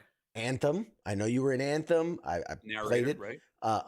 Unfortunately, it didn't. I mean, when you do something, and Anthem was touted as it was going to be huge. It was going to be the next great thing, and then unfortunately, I mean, things. I mean, obviously out of your control. You have nothing to do with it. But on the back end, it didn't work. Is it kind of a bummer when it's like, that project didn't hit the way I hoped it? It's rare. It's just that they invest so much money into these projects, and there's so much micromanagement going on in different areas, and the team is huge that sometimes it becomes overwhelming. I mean, look at World of Warcraft. I was the original and I still am, Archimond on World of Warcraft for Blizzard. And that was a big risk back in 1993. It was the first like big game, multi player game online that you could play. And I was the big boss at the end. I don't know if you played World of Warcraft at all. I've dabbled. Okay. That's an addictive thing, man. You got to be careful with that one. That'll suck you in. Yeah. So my point is that some of them make it and live on to tell the tale. Like Blizzard's still going strong with World of Warcraft, and I've done about, just to brag, good boy. I've done about 294 different voices on that. I'm General Nosgrim as well. Yes, he's an orc. But I do the big guys like that. I do the Dragon's Dogma. If you played that game, it's a huge game. Simmons. Simmons from Resident Evil 6. I was him. So, and then all of a sudden I'm on Disney. So. That's it. When you're jumping from Care Bears to like Final Fantasy 15 to Resident Evil 6 to I know you were part in the Star Wars The Old Republic in 2011. Yeah. So like, and it seems to me, just as a viewer watching you do your thing right now, like you slip into these characters so seamlessly, and you like, is it muscle memory? Is it the voices are in your head? Like you don't have to hear it to bring it out. Like what's the secret? The secret is, I don't really know the secret. I just can do things. I do animals like you saw me. I do dogs. I do the birds, the pigs, the impersonations. It just comes, this is like sort of like playing the violin. If you get good at the piano or the violin, you can do pretty much anything. Piano, you can play jazz or whatever, So my mind has all this stuff. And if you say, be Santa Claus, ho, ho, ho, a Merry Christmas. Oh, you little dirty elf. That's not a candy cane. So that kind of stuff, like, all right, here, let's just do something. Let's play Name That Voice. Give me somebody, a kind of accent or voice or somebody you want me to be. God. Quick now. Time's up. You don't win the freezer. Go ahead. I don't know. I'll yell them out. Here we go. Spanish accent. I don't know. Busty Latina. No, we're not. That's not. I'm not going to get hired for that. That's against protocol. There is a real busty Latina out there that wants that job. True, fair enough. Oh, but if you want me to be Spanish, like maybe a Spanish pirate, I will talk like this. If they say be British, and I'll go a British pirate. All right, I go like this. He's like really a Cockney pirate, yes. And they'll go, no, we don't want Cockney. We want Scottish. All right, now a Scottish pirate's like here, Oh my God, you've got the scurvy. Yes. So are all these just voices in your head that are just always there, and you're just plucking them out of? It doesn't matter if you do the voices. You got to be an actor. Everyone comes up to me, hey, I want to do voiceovers. Someone told me I have a nice voice. You do. You have a nice voice. But you have to be an actor. So when you get, we don't get the scripts in advance. That's why you see, if I'm so quick, it's because all the guys that do this work, you come in and you go, what are we doing? You're the bad guy. You're a Russian, Russian mob boss like that. No, we want him less. We want him more like he's the tech support guy. He's a little less than the deep Russian. He's the guy that says, hey, wait a second. That's radioactive over there. Don't go there. It's a problem. Let's have vodka. So you have to be ready to be anybody that they want. Like little tiny elves or whatever. Let me ask you this. When you're approached for a project, and obviously we're not talking like Sylvester Stallone, somebody known, say, hey, we have this character. We think he sounds like this. How do you find the voice? Like, do you just give them a bunch and then have them narrow it down? Yeah, exactly. CQ, it's like pizza. You order pizza and you go, I want mushrooms and onions and pepperoni. And then you give that and they go, wait a minute. I really don't want the onions. Let's put something else. Pineapple. Let's put pineapple on. So I'm constantly changing that dial. And they'll go, that's it. That's what we want. Like if he's an old wizard. They might go like, oh, I don't want him that old. Well, maybe he's an old wizard like this, a little higher pitched. They go, no, we want him more real. Oh, then I am the wizard from the land of enchantment. We go, that's it. He's real. He's like film style. Indeed. Harry Potter. Yes. A magical lad indeed, but you're out of control, Harry. You'll have to stay after school. Do you ever want like backstories? Like, No. or you're just like, if I can come up with a voice. I don't need a backstory. Well, you only need the backstory so much as you're telling the story. I want to just give this out. This is a little fun fact for you, for people that aren't artists or voice talent or actors, is that the main thing, and I've said this a couple other times to people, is you're telling a story. So it's all about the story. It's not about me doing my voices. It's about where I fit into the story. Am I the lead? Am I a secondary character supporting it? What style is it? Is it a cartoon like, hey, Scooby-Doo? Or is it, real? So story is everything. And then the voice placement, the tone, the pacing, the style of voice, whether it's high-pitched or, very deep. That's all deliberated by people in the other side of the glass, producers, directors, writers, and then they decide what kind of voice fits in with the rest of the cast. You got to remember, they're there to tell a story. Disney doesn't just hire people to do silly voices. They hire voices that fit the story and that embellish the story and make the story come alive. And that's why acting is the preeminent qualification for doing voiceover work. Oh, that's incredible. Oh, wow. That sounded intelligent. Yes, it did. You just blew me away with that one. The last time we left our intrepid heroes, Rocky and Bullwinkle. Hey, Rocky, look out. It's crazy. What a fun, it seems like a fun job, and I'm sure you take it incredibly serious, and it's a passion and things, but it just seems like a fun thing to do if you're good at it, and so easy with it as you are. I used to throw up a little before I know what to expect when I was younger. No, imagine if they took you and put you in a dark room and said, you're going to do a radio show and you're going to start in 1 minute, and it's got to be great. You'd be shitting yourself. You'd be shitting yourself, literally. So I used to be like that too. I wasn't trained on how to. I did improv for 30 years, so luckily that came in handy. And I'm 31 now. But the point is, if you do improv and you're an actor, you can get by with getting this stuff all done. And I didn't even remember the question. Like I said, I've been drinking. What was the question? No, it just comes easy. It seems like it's fun since it comes so easy. Well, it is fun, but you got to remember, when they hire me to go to studio, it's on studio time with an engineer, the producer, the director, writer there. They got to get the job done. If you're doing a commercial or whatever, they want you to deliver the pizza right now. I always tell actors that if you're in acting, you're really in the pizza business because you have to deliver. Think of it. Any good pizza company has to deliver. So as fun as it is, and it's never happened to me, but I've seen other actors where they come in and they're fired and they don't know it. They go, hey, Jimmy, that was great. We got enough for today. We'll have you back. We have another actor coming in. As soon as he leaves, they go, oh, Jimmy, we got to get rid of Jimmy. Let's use Sally.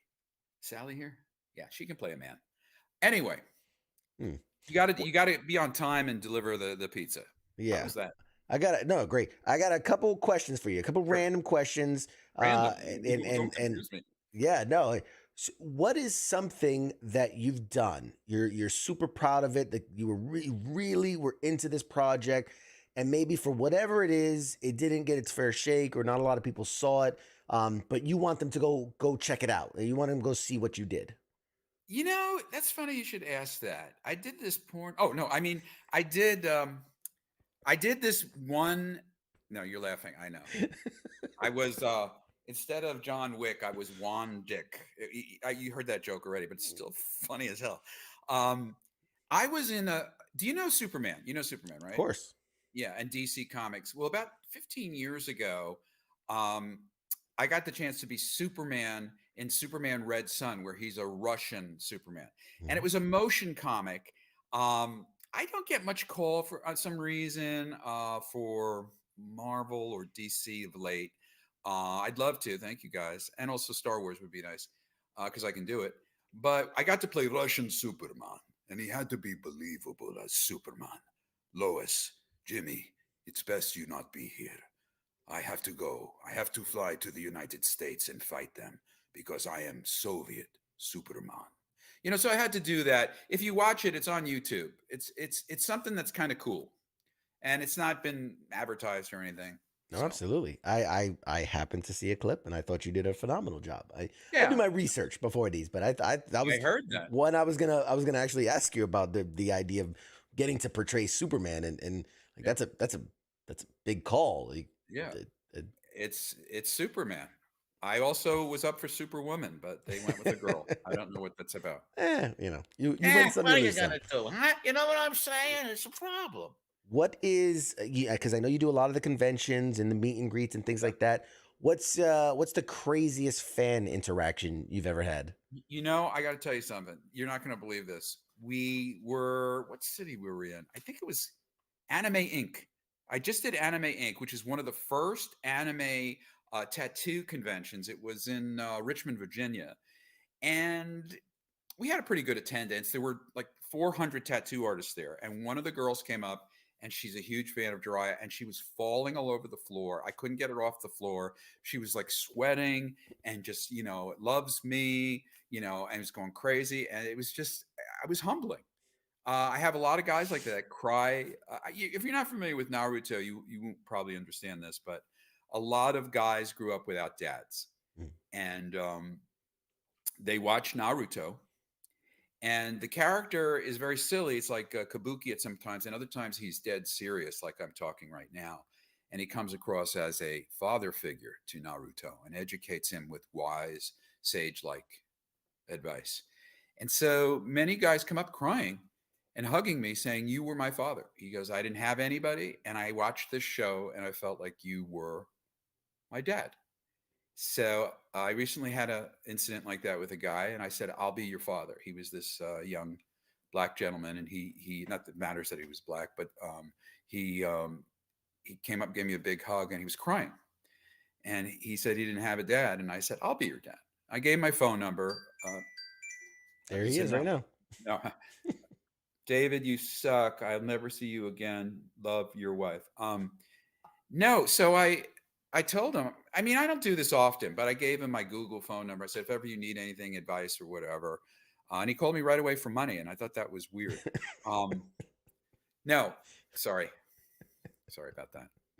I'm doing dentistry in my garage. I got a patient waiting. Yeah. No, so that's that. Hey, can I give a blurb out? Can we change the topic a little bit? Please do. I just wanted to mention a few things. I'm going to be in Mesa, I was supposed to be at UwuCon. I don't know if you know this thing, but it's a new convention in Mesa, Arizona.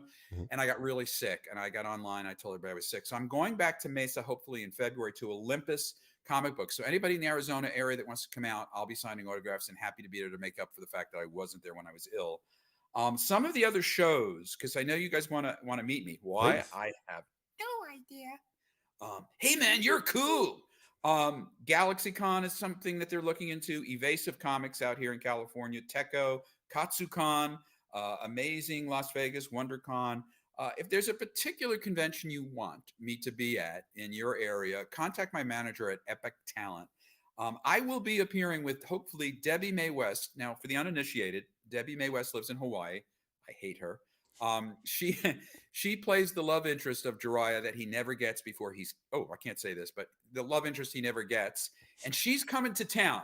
And for Valentine's Day, we'll be hopefully appearing at a couple of comic book stores or a convention in February. That will be announced on my Instagram. So I just wanted to let you guys know. In the meantime, Olympus Comics, hopefully in Mesa.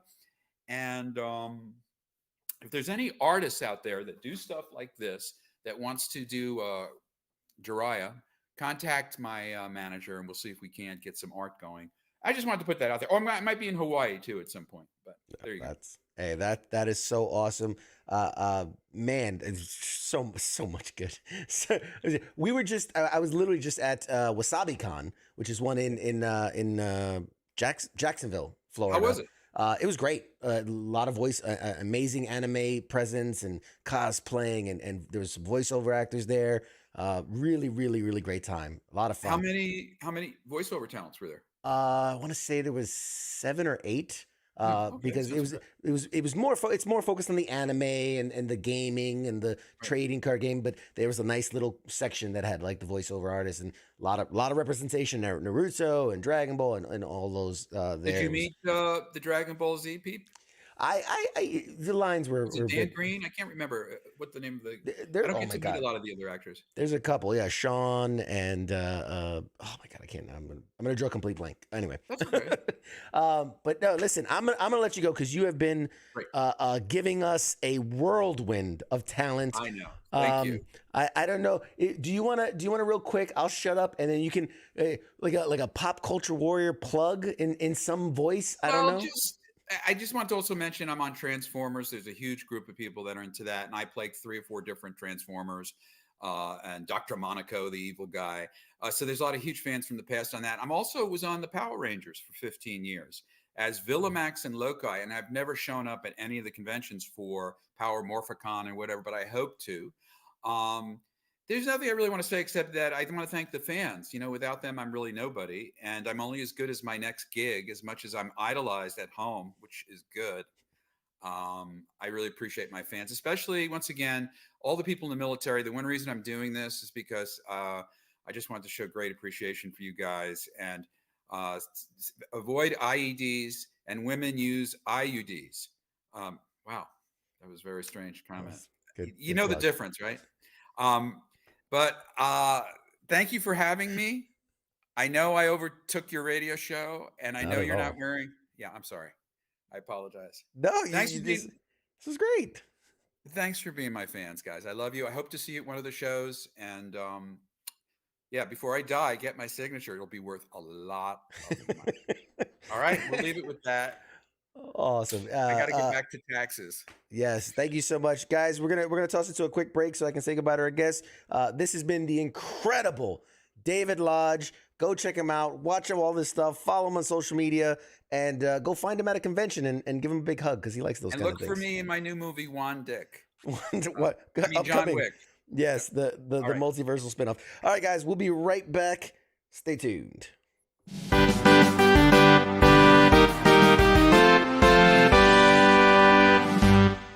You're listening to the sounds of WTF Nation Radio.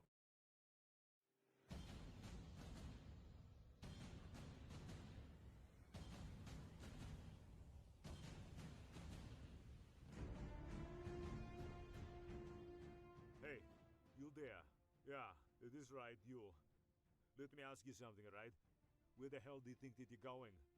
Oh, what do you think because the show is going to commercial that means you get to just walk away? Well, CQ asked me to pass on the little message, alright? And it says, I'll be back.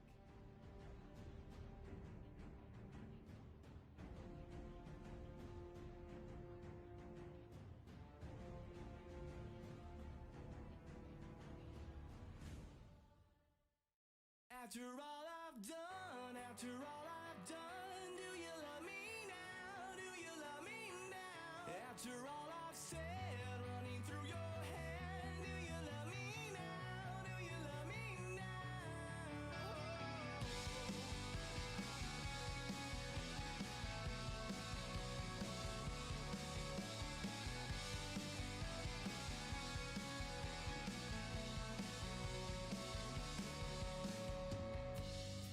And if I told you everything, I bet you cry and run away.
Broadcasting live from the basement of the Pentagon. This is WTF Nation Radio.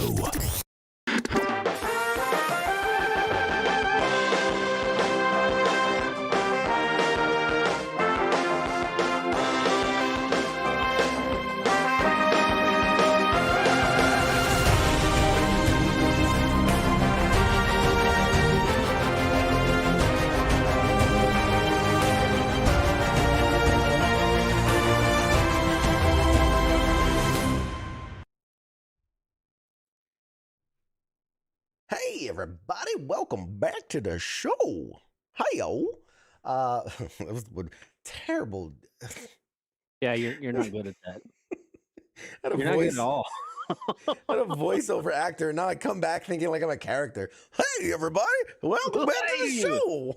Hey Oh guys, God, you're Jesus going on Christ. over there. Oh, See hold what on. like, I have this weird chameleon effect thing where like I tend to, if I'm talking to someone Southern, I naturally start to like mimic Yeah, their. all of a sudden you got like a Texas accent and shit. Yeah, Like, what are you doing? yeah, I know, You're and not it's such a weird. doing And so work. now I just come up with, well, anyway, moving on.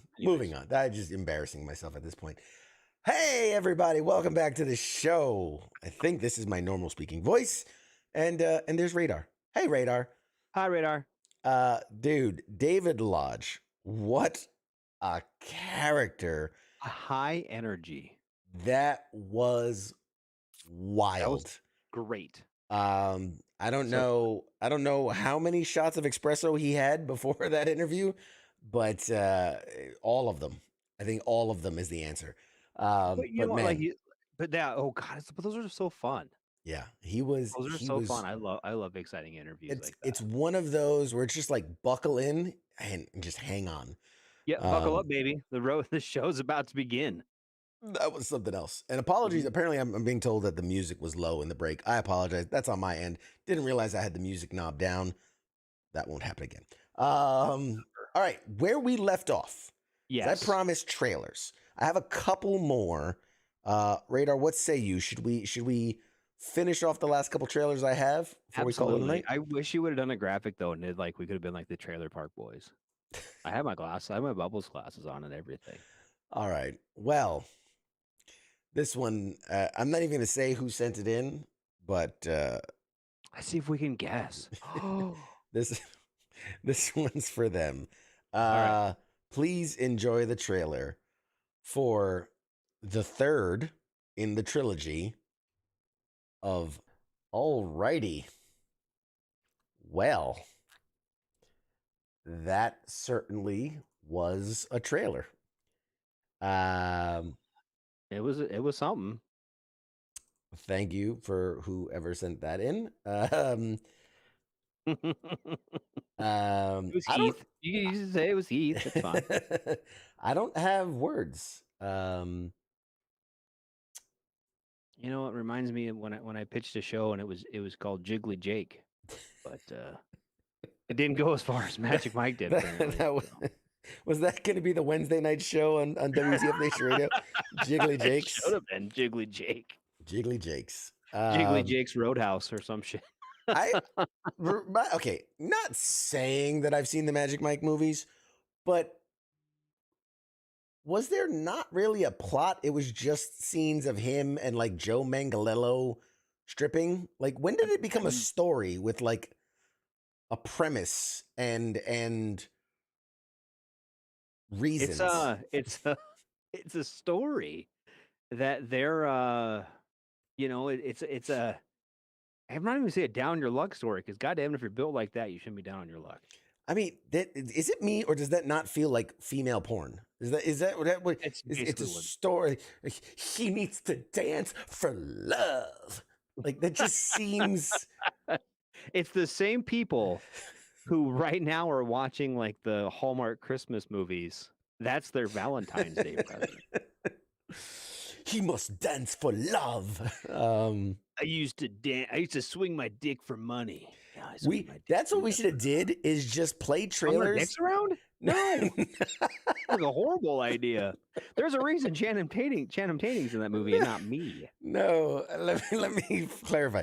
We should have had David Lodge We should have just played trailers with no sound and let him voice over the trailers.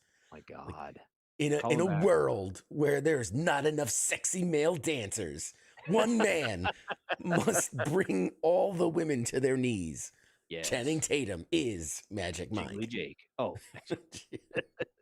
that's a great spin-off. That is the porn parody we're gonna produce. Is Jiggly Jakes.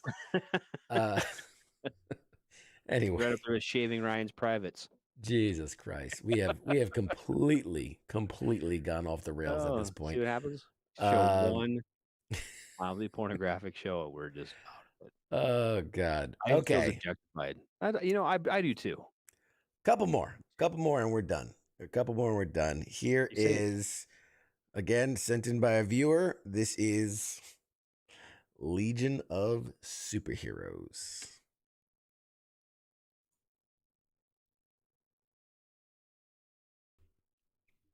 I mean, maybe there's a reason it's direct to video, is all I'm gonna say about that. In all fairness, it has more promise than a lot of DC properties have had as of late. There seems to be a story and a coherent sense of the world building, and and it's not pitch black in every scene. Hey, whoever made that cartoon, or give 'em the animated Justice movie, League. whatever the fuck you want to call it, it's a cartoon. Yeah. Take whoever wrote and directed that, give them a way bigger budget and real people. That's all I'm saying. I mean, you heard it here, folks. You heard it here first, folks. All right, so here's, again, I don't know why, but everything seems to be a spin-off, sequelization, reboot, something with all of these. I think the only original thing we got was the mean one. Like, that's the only original property we've gotten so far. But that's okay. Here's a teaser for an upcoming Netflix series based on something most of us watched on TV. See if you can guess what it is. Let's go. Well, that's a trailer for a series coming soon. Thoughts on that 90s show? It's gonna work. It's gonna play. It's gonna work. It'll sell. It's gonna It'll be like sell. Fuller House. It's gonna be like Fuller House. It's got enough of the original premise, but a whole new storyline is gonna work. Whole new generation. And apparently, besides the Foremans, there's also going to be a lot of other classic characters coming on. Was it Lauren Pipion, whatever her name is going to be coming back. Mila Kunis, Ashton Kutcher, they all shot stuff for it. Obviously small, kind of like what they did with Full House, right? Small Laura pieces. does a lot with Orange is the New Black. Or I don't know if she still does. I haven't seen it in many years, but she was kind of big over there at She the was big with Netflix that one. studios. Yep, she was big with them. Mhm. Mila Kunis and Ashton Kutcher shot some stuff. The guy that played Fez shot some stuff. Obviously, the only guy not really going to be revolved is what's his name? Oh God, the guy that played the real stoner of the group. Oh yeah, Mhm. Yeah, he's in some legal trouble, so he will not be involved in the series. Hyde. Played Hyde. Hyde was his name. Hyde. What was his real name though? Danny Masterson. Masterson? Yeah, something like that. Something like that. 'Cause he was in what was that? The Ranch or The something Ranch. like that. The Ranch, Mhm. yep. He was in that show. Yeah, and he's gotten himself into a little bit of hot water, so he will not be appearing. The curious thing is, canonically speaking, and again, I'm not some type of purist. I'm just pointing out that in the original series, by the end of the series, Mila Kunis's character of what was her name? Donna was the other chick. Donna was the Jackie. Jackie, her character Jackie, ends up with Fez. Like, they actually end up together at the end of that series. From what I'm hearing, Mila Kunis and Ashton Kutcher shot some stuff where in the series they're now together. So somehow, canonically speaking, between the end of that series and the beginning of this series, I guess her and Fez fell off and she got back together with Eric? No, not How Eric. many people went to your school?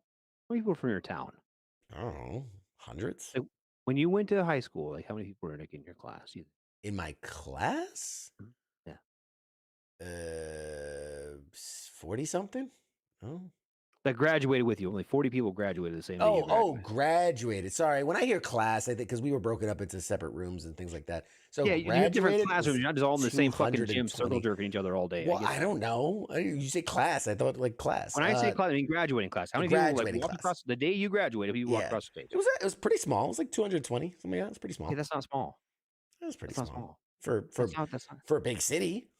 Okay, but for the reality of things, it's not small. Okay.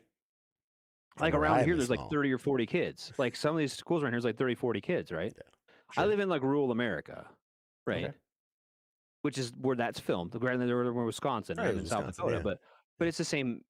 So around here, they have a saying that says, "You don't lose your girlfriend, you lose your turn." And oftentimes, it's very dramatic. That sounds like some barracks saying. It is the same. Because you have the same number of options, 4, and so it wouldn't be uncommon in areas such as this that someone dates for a while, and then they break up, and then they get back together, and then they date other people, and then they get back together. So canonically, it wouldn't be very far fetched in small town Wisconsin that people who dated in high school kind of grew apart a little bit and then got back together sometime later. From a reality standpoint, absolutely. Absolutely. When we're talking scripted series, show, movie / thing, when you have something of that momentous occasion, where like that was a pivotal moment of the show, you would have something like that happen on screen, right? A breakup, a get together is something that would happen on screen. It's like, okay, it's like if you were watching Monday Night Raw, right? Yeah. And whoever's the top right now, Roman Reigns wins the belt, right? You know way too much about that. And then you tune in next Monday and somebody else has the belt. And you're like, what the fuck happened? He goes, well, what, you think people wrestle in between shows? Like he lost the belt in a back alley or something, like some weird whatever. So I'm just saying, but like, what I'm saying, no, hold on. I'm not. I get what you're saying. You're making this into this big thing. I get where you're coming from. It wouldn't be hard. It wouldn't be hard for any. Okay, I'm not even a writer. I legit can't even type. And I just fixed the plot hole for you. They come in together and be like, "Oh, man, I thought you were with Fez. You said Fez shot some stuff too, right?" Yeah, I think so. Maybe he shot the scene where he got drunk and abused her and beat her up or something. Jesus Christ! Or we got dark. It's a comedy. No. Turns out he's gay. I mean, that I could see. And then with it being like, yeah, with his woke things that are all going on, Fez is gay. I mean, and he was always the guy that was like, well, okay, guys. It was he was very effeminate in the show. He was the gay best friend. She thought she'd give him a ride. Turns out. All right, moving on. Our next trailer. Stand by. Just saying. This one, she didn't have all the goods that he wanted in a relationship. I said moving on. All right, we'll move on, just like she did. To a real man. This one is for our guy Radar. Enjoy the trailer. I do. Hey. You'd be Mrs. Dutton. I would. Seems we're neighbors. I've acquired the Strafford Ranch. Well, this is the Yellowstone. And you have no rights here. Jacob, you can't start a range war. Range war's already started. How much land do you want? I want the whole valley. Either we take this fight to them, or it's coming to us. Men kill quick with a bullet or a noose, but their fight is with me. And I kill much slower. This is absolutely wild. My family is going to be the last thing you ever do.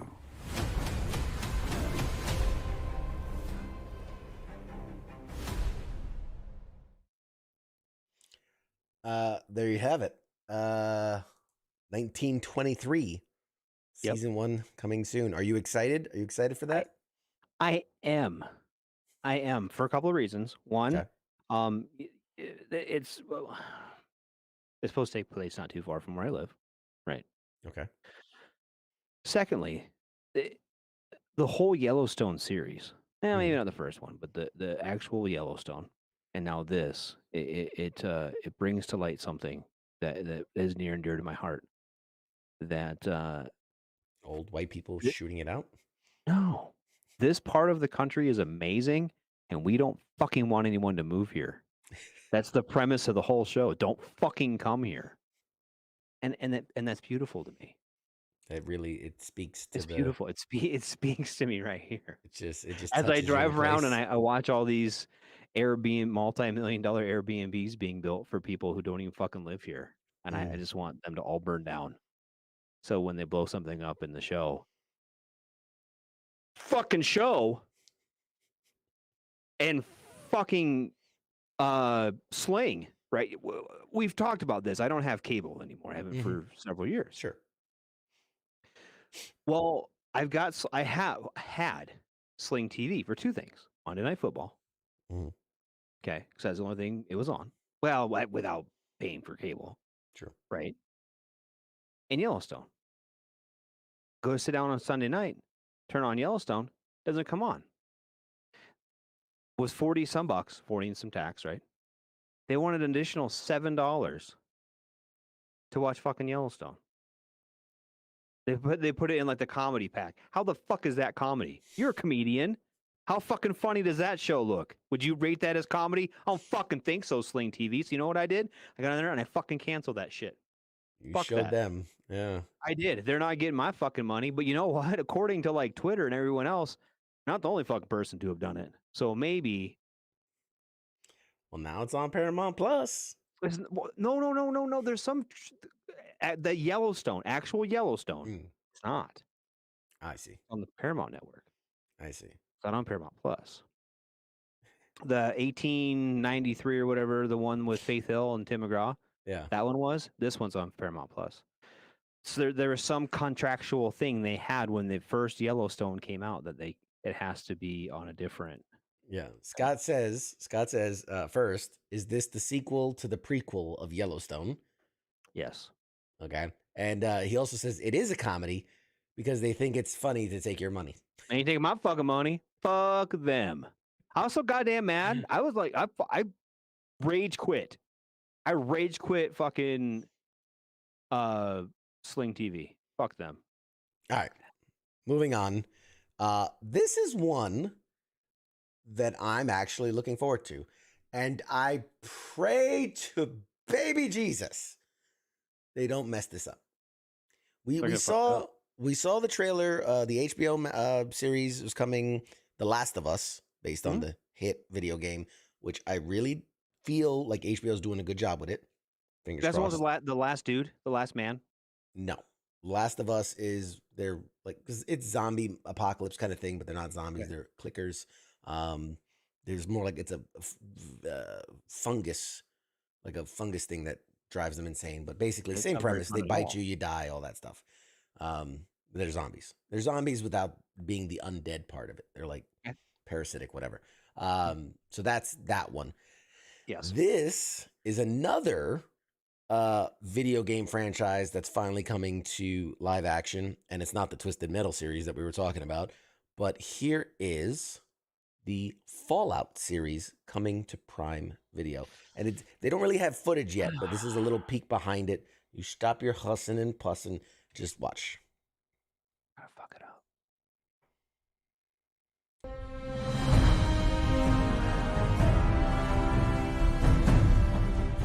Well, when we think about, Fallout and its future, obviously, there'll be games in the future. In the near future, something that's brand new that I'm super excited about is the TV show. A lot of movie producers and stuff would like, hey, this would be a great, great movie. And for, 10 years plus said no.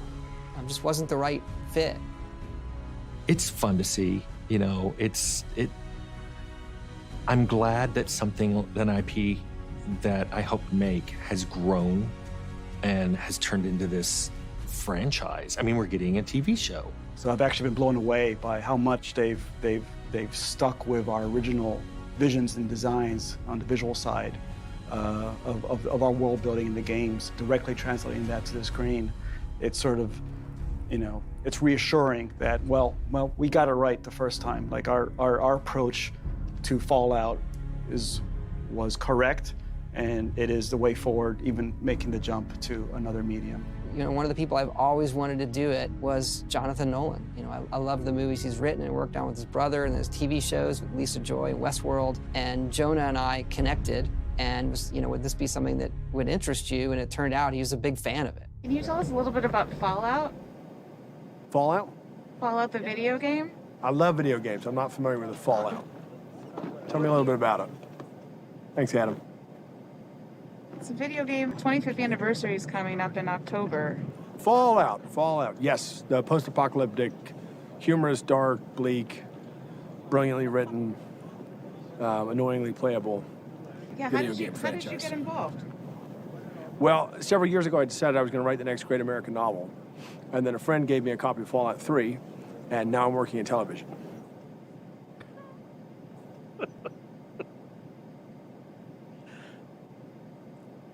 So there you go. Oh my god. So obviously, if you couldn't tell the humor of it, they're on the set of the Fallout series. Dude in the power armors handing him a Nuka-Cola. That's I think they have the right people behind it. Yes. Obviously somebody who's passionate about it and not going to be like, that's a series that made money. I could make money. The idea of that's somebody who's played the games and knows the lore and has Bethesda Studios behind it, who created the series.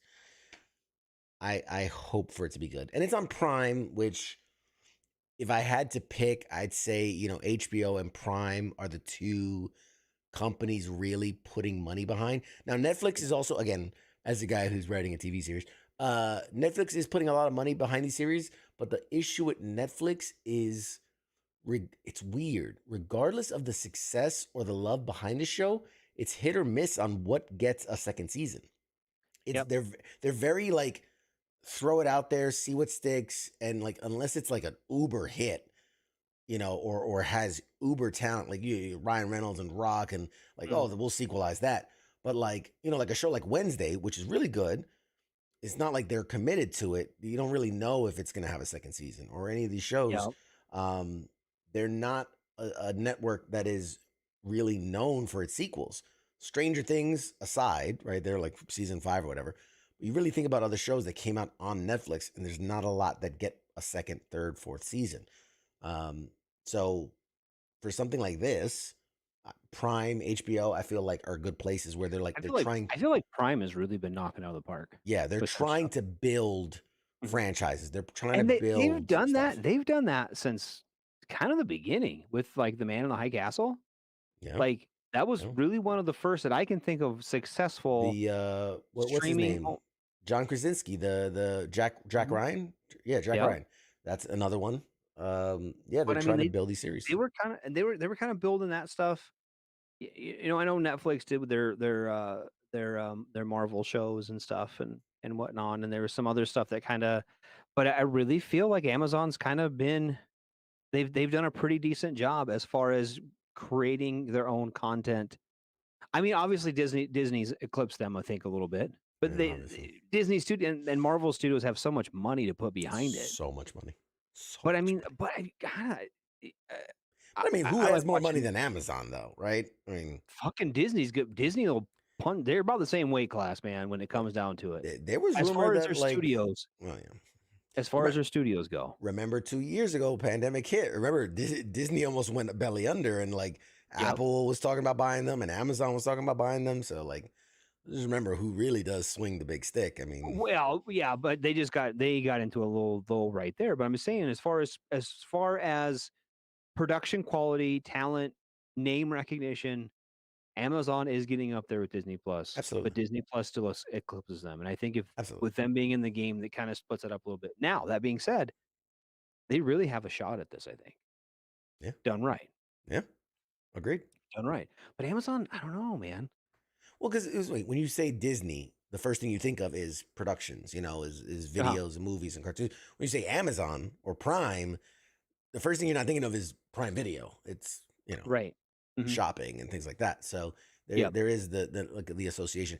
I'll be like, man, I need something to watch. I'm like, oh, should I watch HBO? Should I watch Netflix? Should I watch Hulu? And then I always like, oh yeah, Prime Video. Like I always have to remember, and they have good content. It's not a question of their content. It's a question of just it's not the first thing that springs to your mind when you're thinking streaming. What kind of, it hasn't completely done this. And what I did originally when I left cable was I had Prime. I still have Prime, and I still actually watch quite a bit of stuff on Amazon Prime Video. Sure. But you could buy the channels. So I had HBO on there. I had Discovery and History Channel. All those channels were on there because you could buy them on there, right? So that was basically, I had that and Netflix and Hulu. Those were the three that I had. I didn't have Disney Plus. I didn't have Paramount Plus. I didn't have HBO Max. I didn't have all, because they were all in there together. And and that's before the major networks started their streaming services. So a lot of their stuff was still on Hulu. So if you had those two combined, you basically had everything you needed in one or two places. Now I get on my TV and I have 400 apps for all these different channels because I want to watch Letterkenny and I have to watch it on this show. Then I want to watch, South Park, so I have to have this. And then it's all divulged. And I don't know that I'm paying any more money or less money, honestly, because those channels did cost money. Sure. So, it's the same. I pay about the same price I did for HBO Max as I did for that HBO channel on there. So I can still watch Deadwood once a year. It's kind of what we do, but Deadwood and The Sopranos, I don't want to watch anything else on HBO Max. We got one more. All right, let's do it. One more. And just to mix it up, this is a game trailer, a cinematic game trailer. It's all available, or sorry, this is a game trailer. Someone sent it in, so we're gonna watch it. This is for, and actually, I'm kind of digging it. This is a remake. I think this is the reboot, not remake. What is it called when they bring it out and it's remastered? Thank you, Jesus Christ! I could not think of the word remastered. You can just call me Radar. It's fine. This is the remaster of a classic. Watch.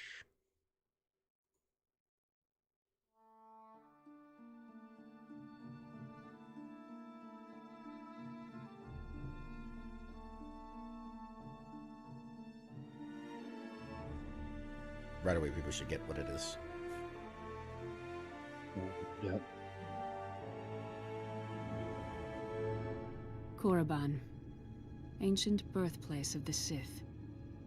We believed ruins were all that remained of their evil empire. I swear, I had no idea what was in those crates. I'm innocent. You were smuggling Sith artifacts, Captain. Fine, keep the artifacts. Just give me back my ship. Eyes front. Just inspecting the troops, Corporal. Sotil, what's wrong? I sense a great darkness.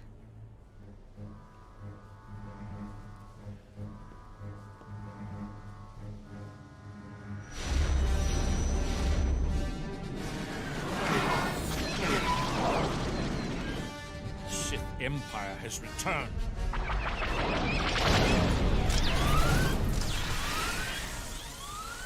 We must warn the Republic. Our shuttles can't outrun those fighters.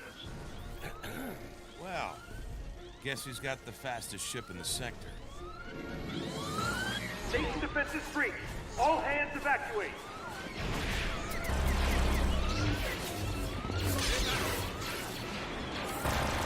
Look out!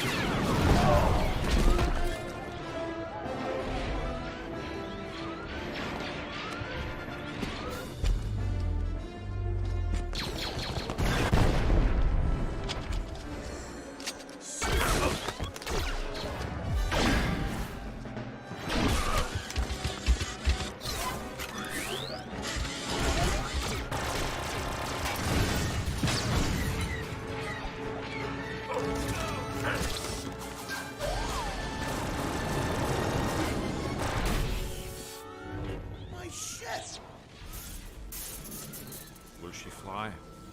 She's not pretty, but she's tough.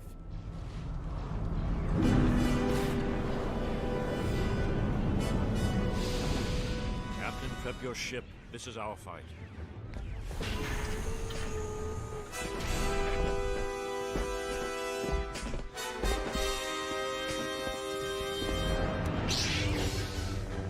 T7, prep the iron cannons.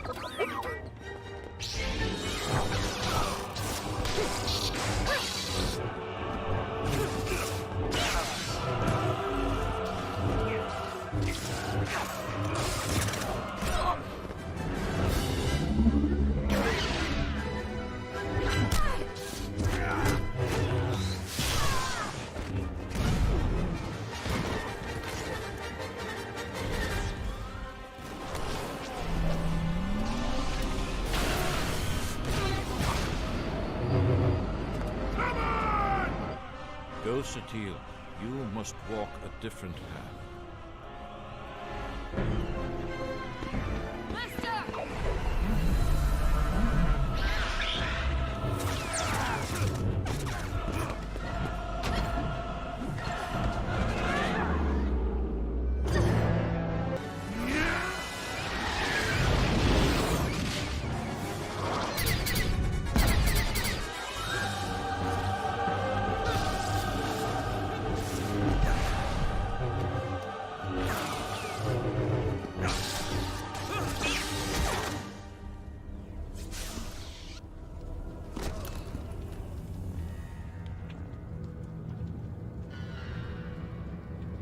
I see a lot of Jedi wearing armor.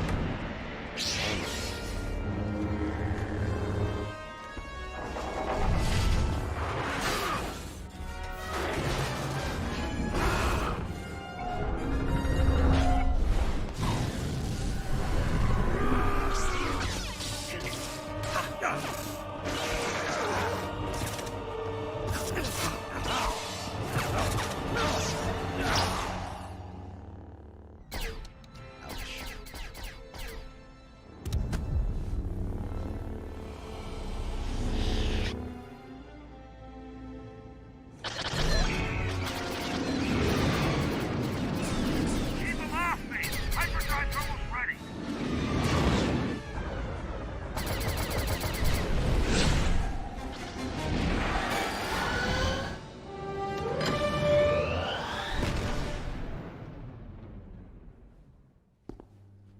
They've escaped, Master.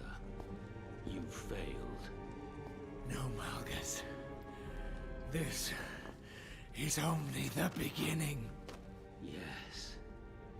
After 1,000 years, Korriban is ours again. Welcome home.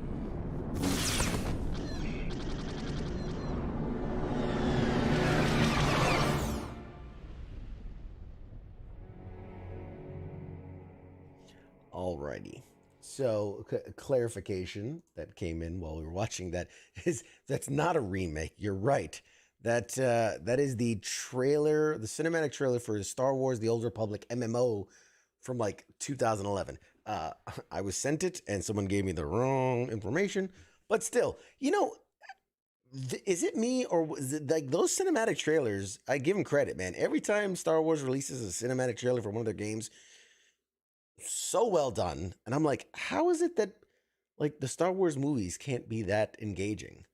Or like I care more about those characters that were just on the screen than I do really for any of the ones that were introduced in the last 3 movies. It's yeah, Scott said it, better than the sequel trilogy. Yeah, like you know, anyway. Like I was like, man, I'd watch. I want to know what happened to that guy and then which she doesn't have a lightsaber now, and then what, and then just the thing, and I don't know. Anyway, so there you have it. Those are all the trailers that were sent to me over the last week or so. That was fun. Maybe we'll do that again in the future at some point. Yeah, And it's basically maybe just me talking shit. I like it. It's fun. maybe do it with like some old trailers. We'll do like some classics. You know, do like 80s, Yeah, 90s. maybe like once every couple months we'll do the trailer park. And we'll just We'll do the trailer park guys. All right. Mr. Radar. Yes. I can tell you about who, guys, we have a bunch of confirmed guests to share real quick.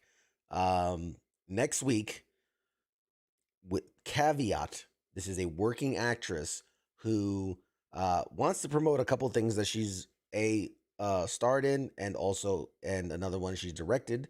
But the caveat is she's like they're in production of a movie and there might be reshoots. So we're fingers crossed we get her. But we got Ashley Williams, phenomenal actress, best known as Victoria in How I Met Your Mother. She played the baker that he almost ended up with, Victoria. She's promoting a Hallmark Christmas type movie. So Radar's gonna be doing. I'll handle that one. Radar's doing that interview next week. All right. So barring any last minute where she has to work and do reshoots, she'll be here. Or she saw tonight's show. Or she saw Radar's comments and does. I'll discuss it with her.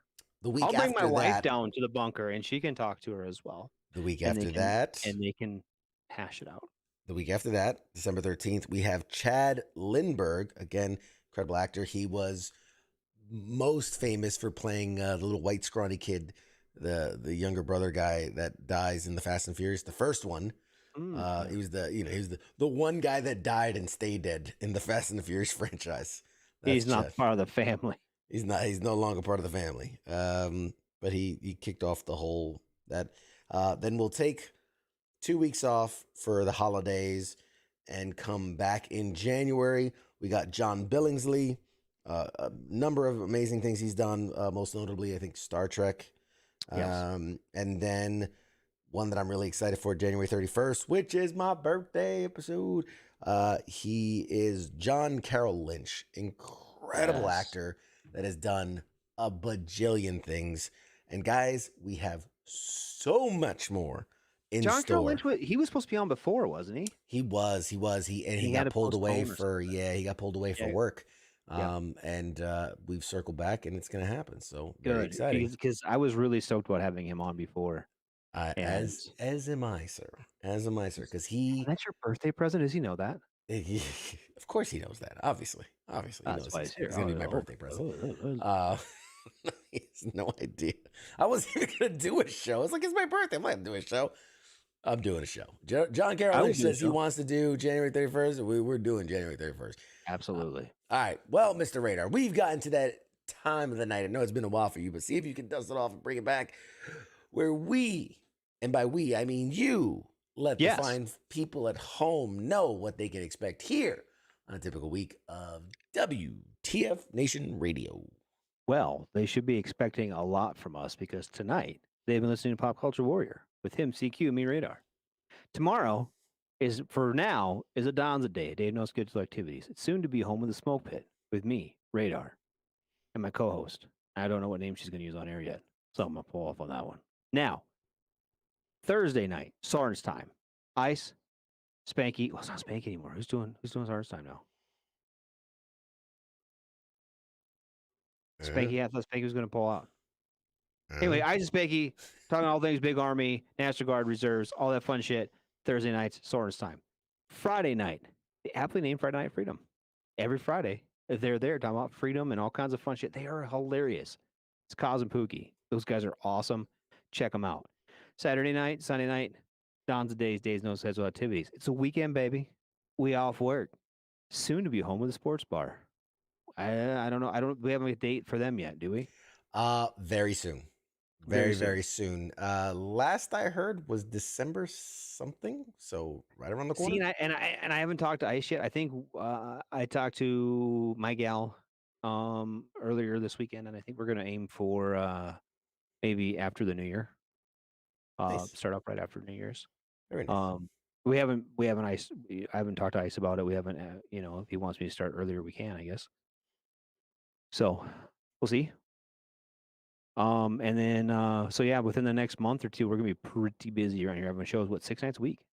Yeah, that's 6 the nights a idea. week. That's pretty awesome. Where the idea is to get to 7 and maybe more. Well, we can't add more days to the week. I don't know what you want. You can from add me. more shows 2 days. You do 2 a days. You could do morning shows.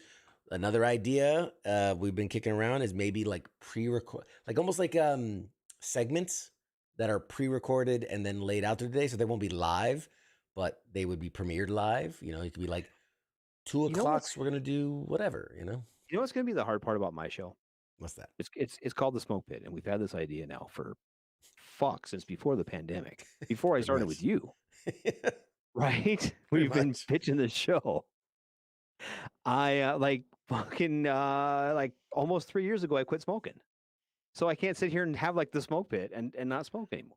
I mean it's I could be like, at least I'm not like the dude who just comes out, it's like, hey man, you gotta smoke. I'm not that dude. Yeah. Dude's been smoking for 30 years, never bought a pack. Like, I'm not that dude anymore. Smoke pit, you pour yourself a beverage, and that is the motif. You know, it's the smoke pit, meaning more like a lounge, not necessarily like we all gonna sit around and smoke. Yeah, but we're just gonna bullshit, make fun of the army, and tell dumb stories. That's what we're gonna do. And we're gonna have some other stuff too. We're gonna have all kinds of fun shit. It's gonna be a good show. You're gonna have special But guests. the whole premise of it has changed in the last 3 years. I mean, hey, look at this show. This show has changed dramatically. The show has changed in the course of the last 3 The thing years. is, this show has changed for the better. I'm not sure.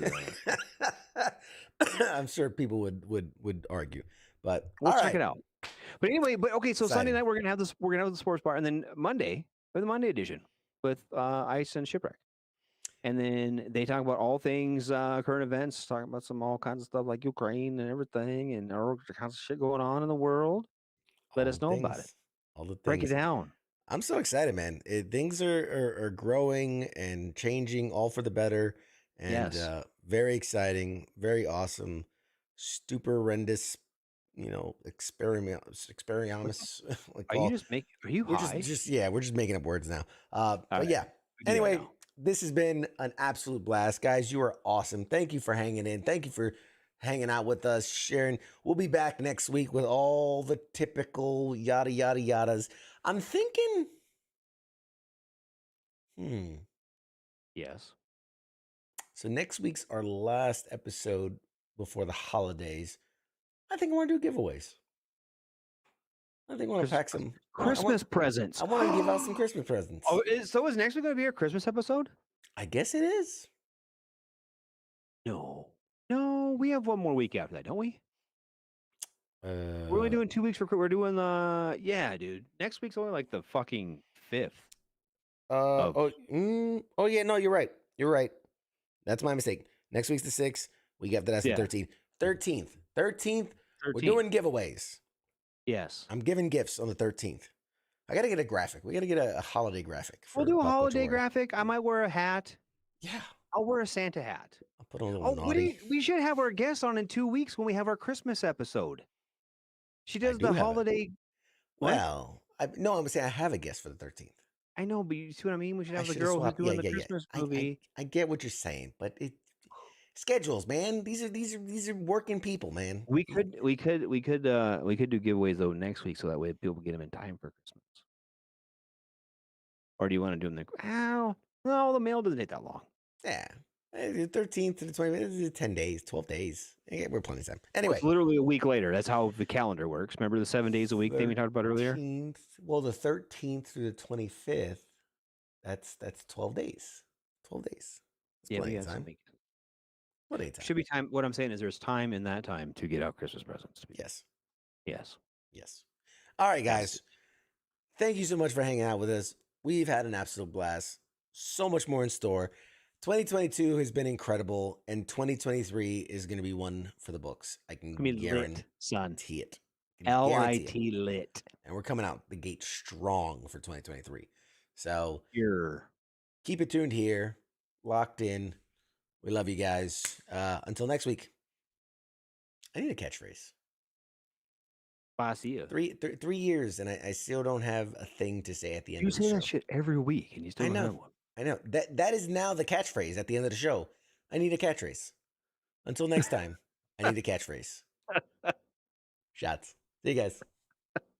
Bye, Radar.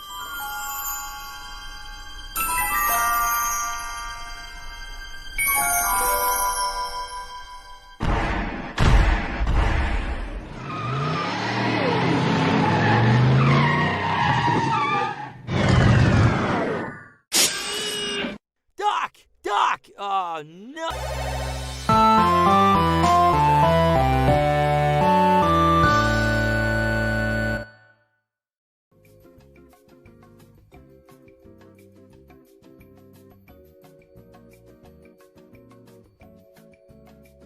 You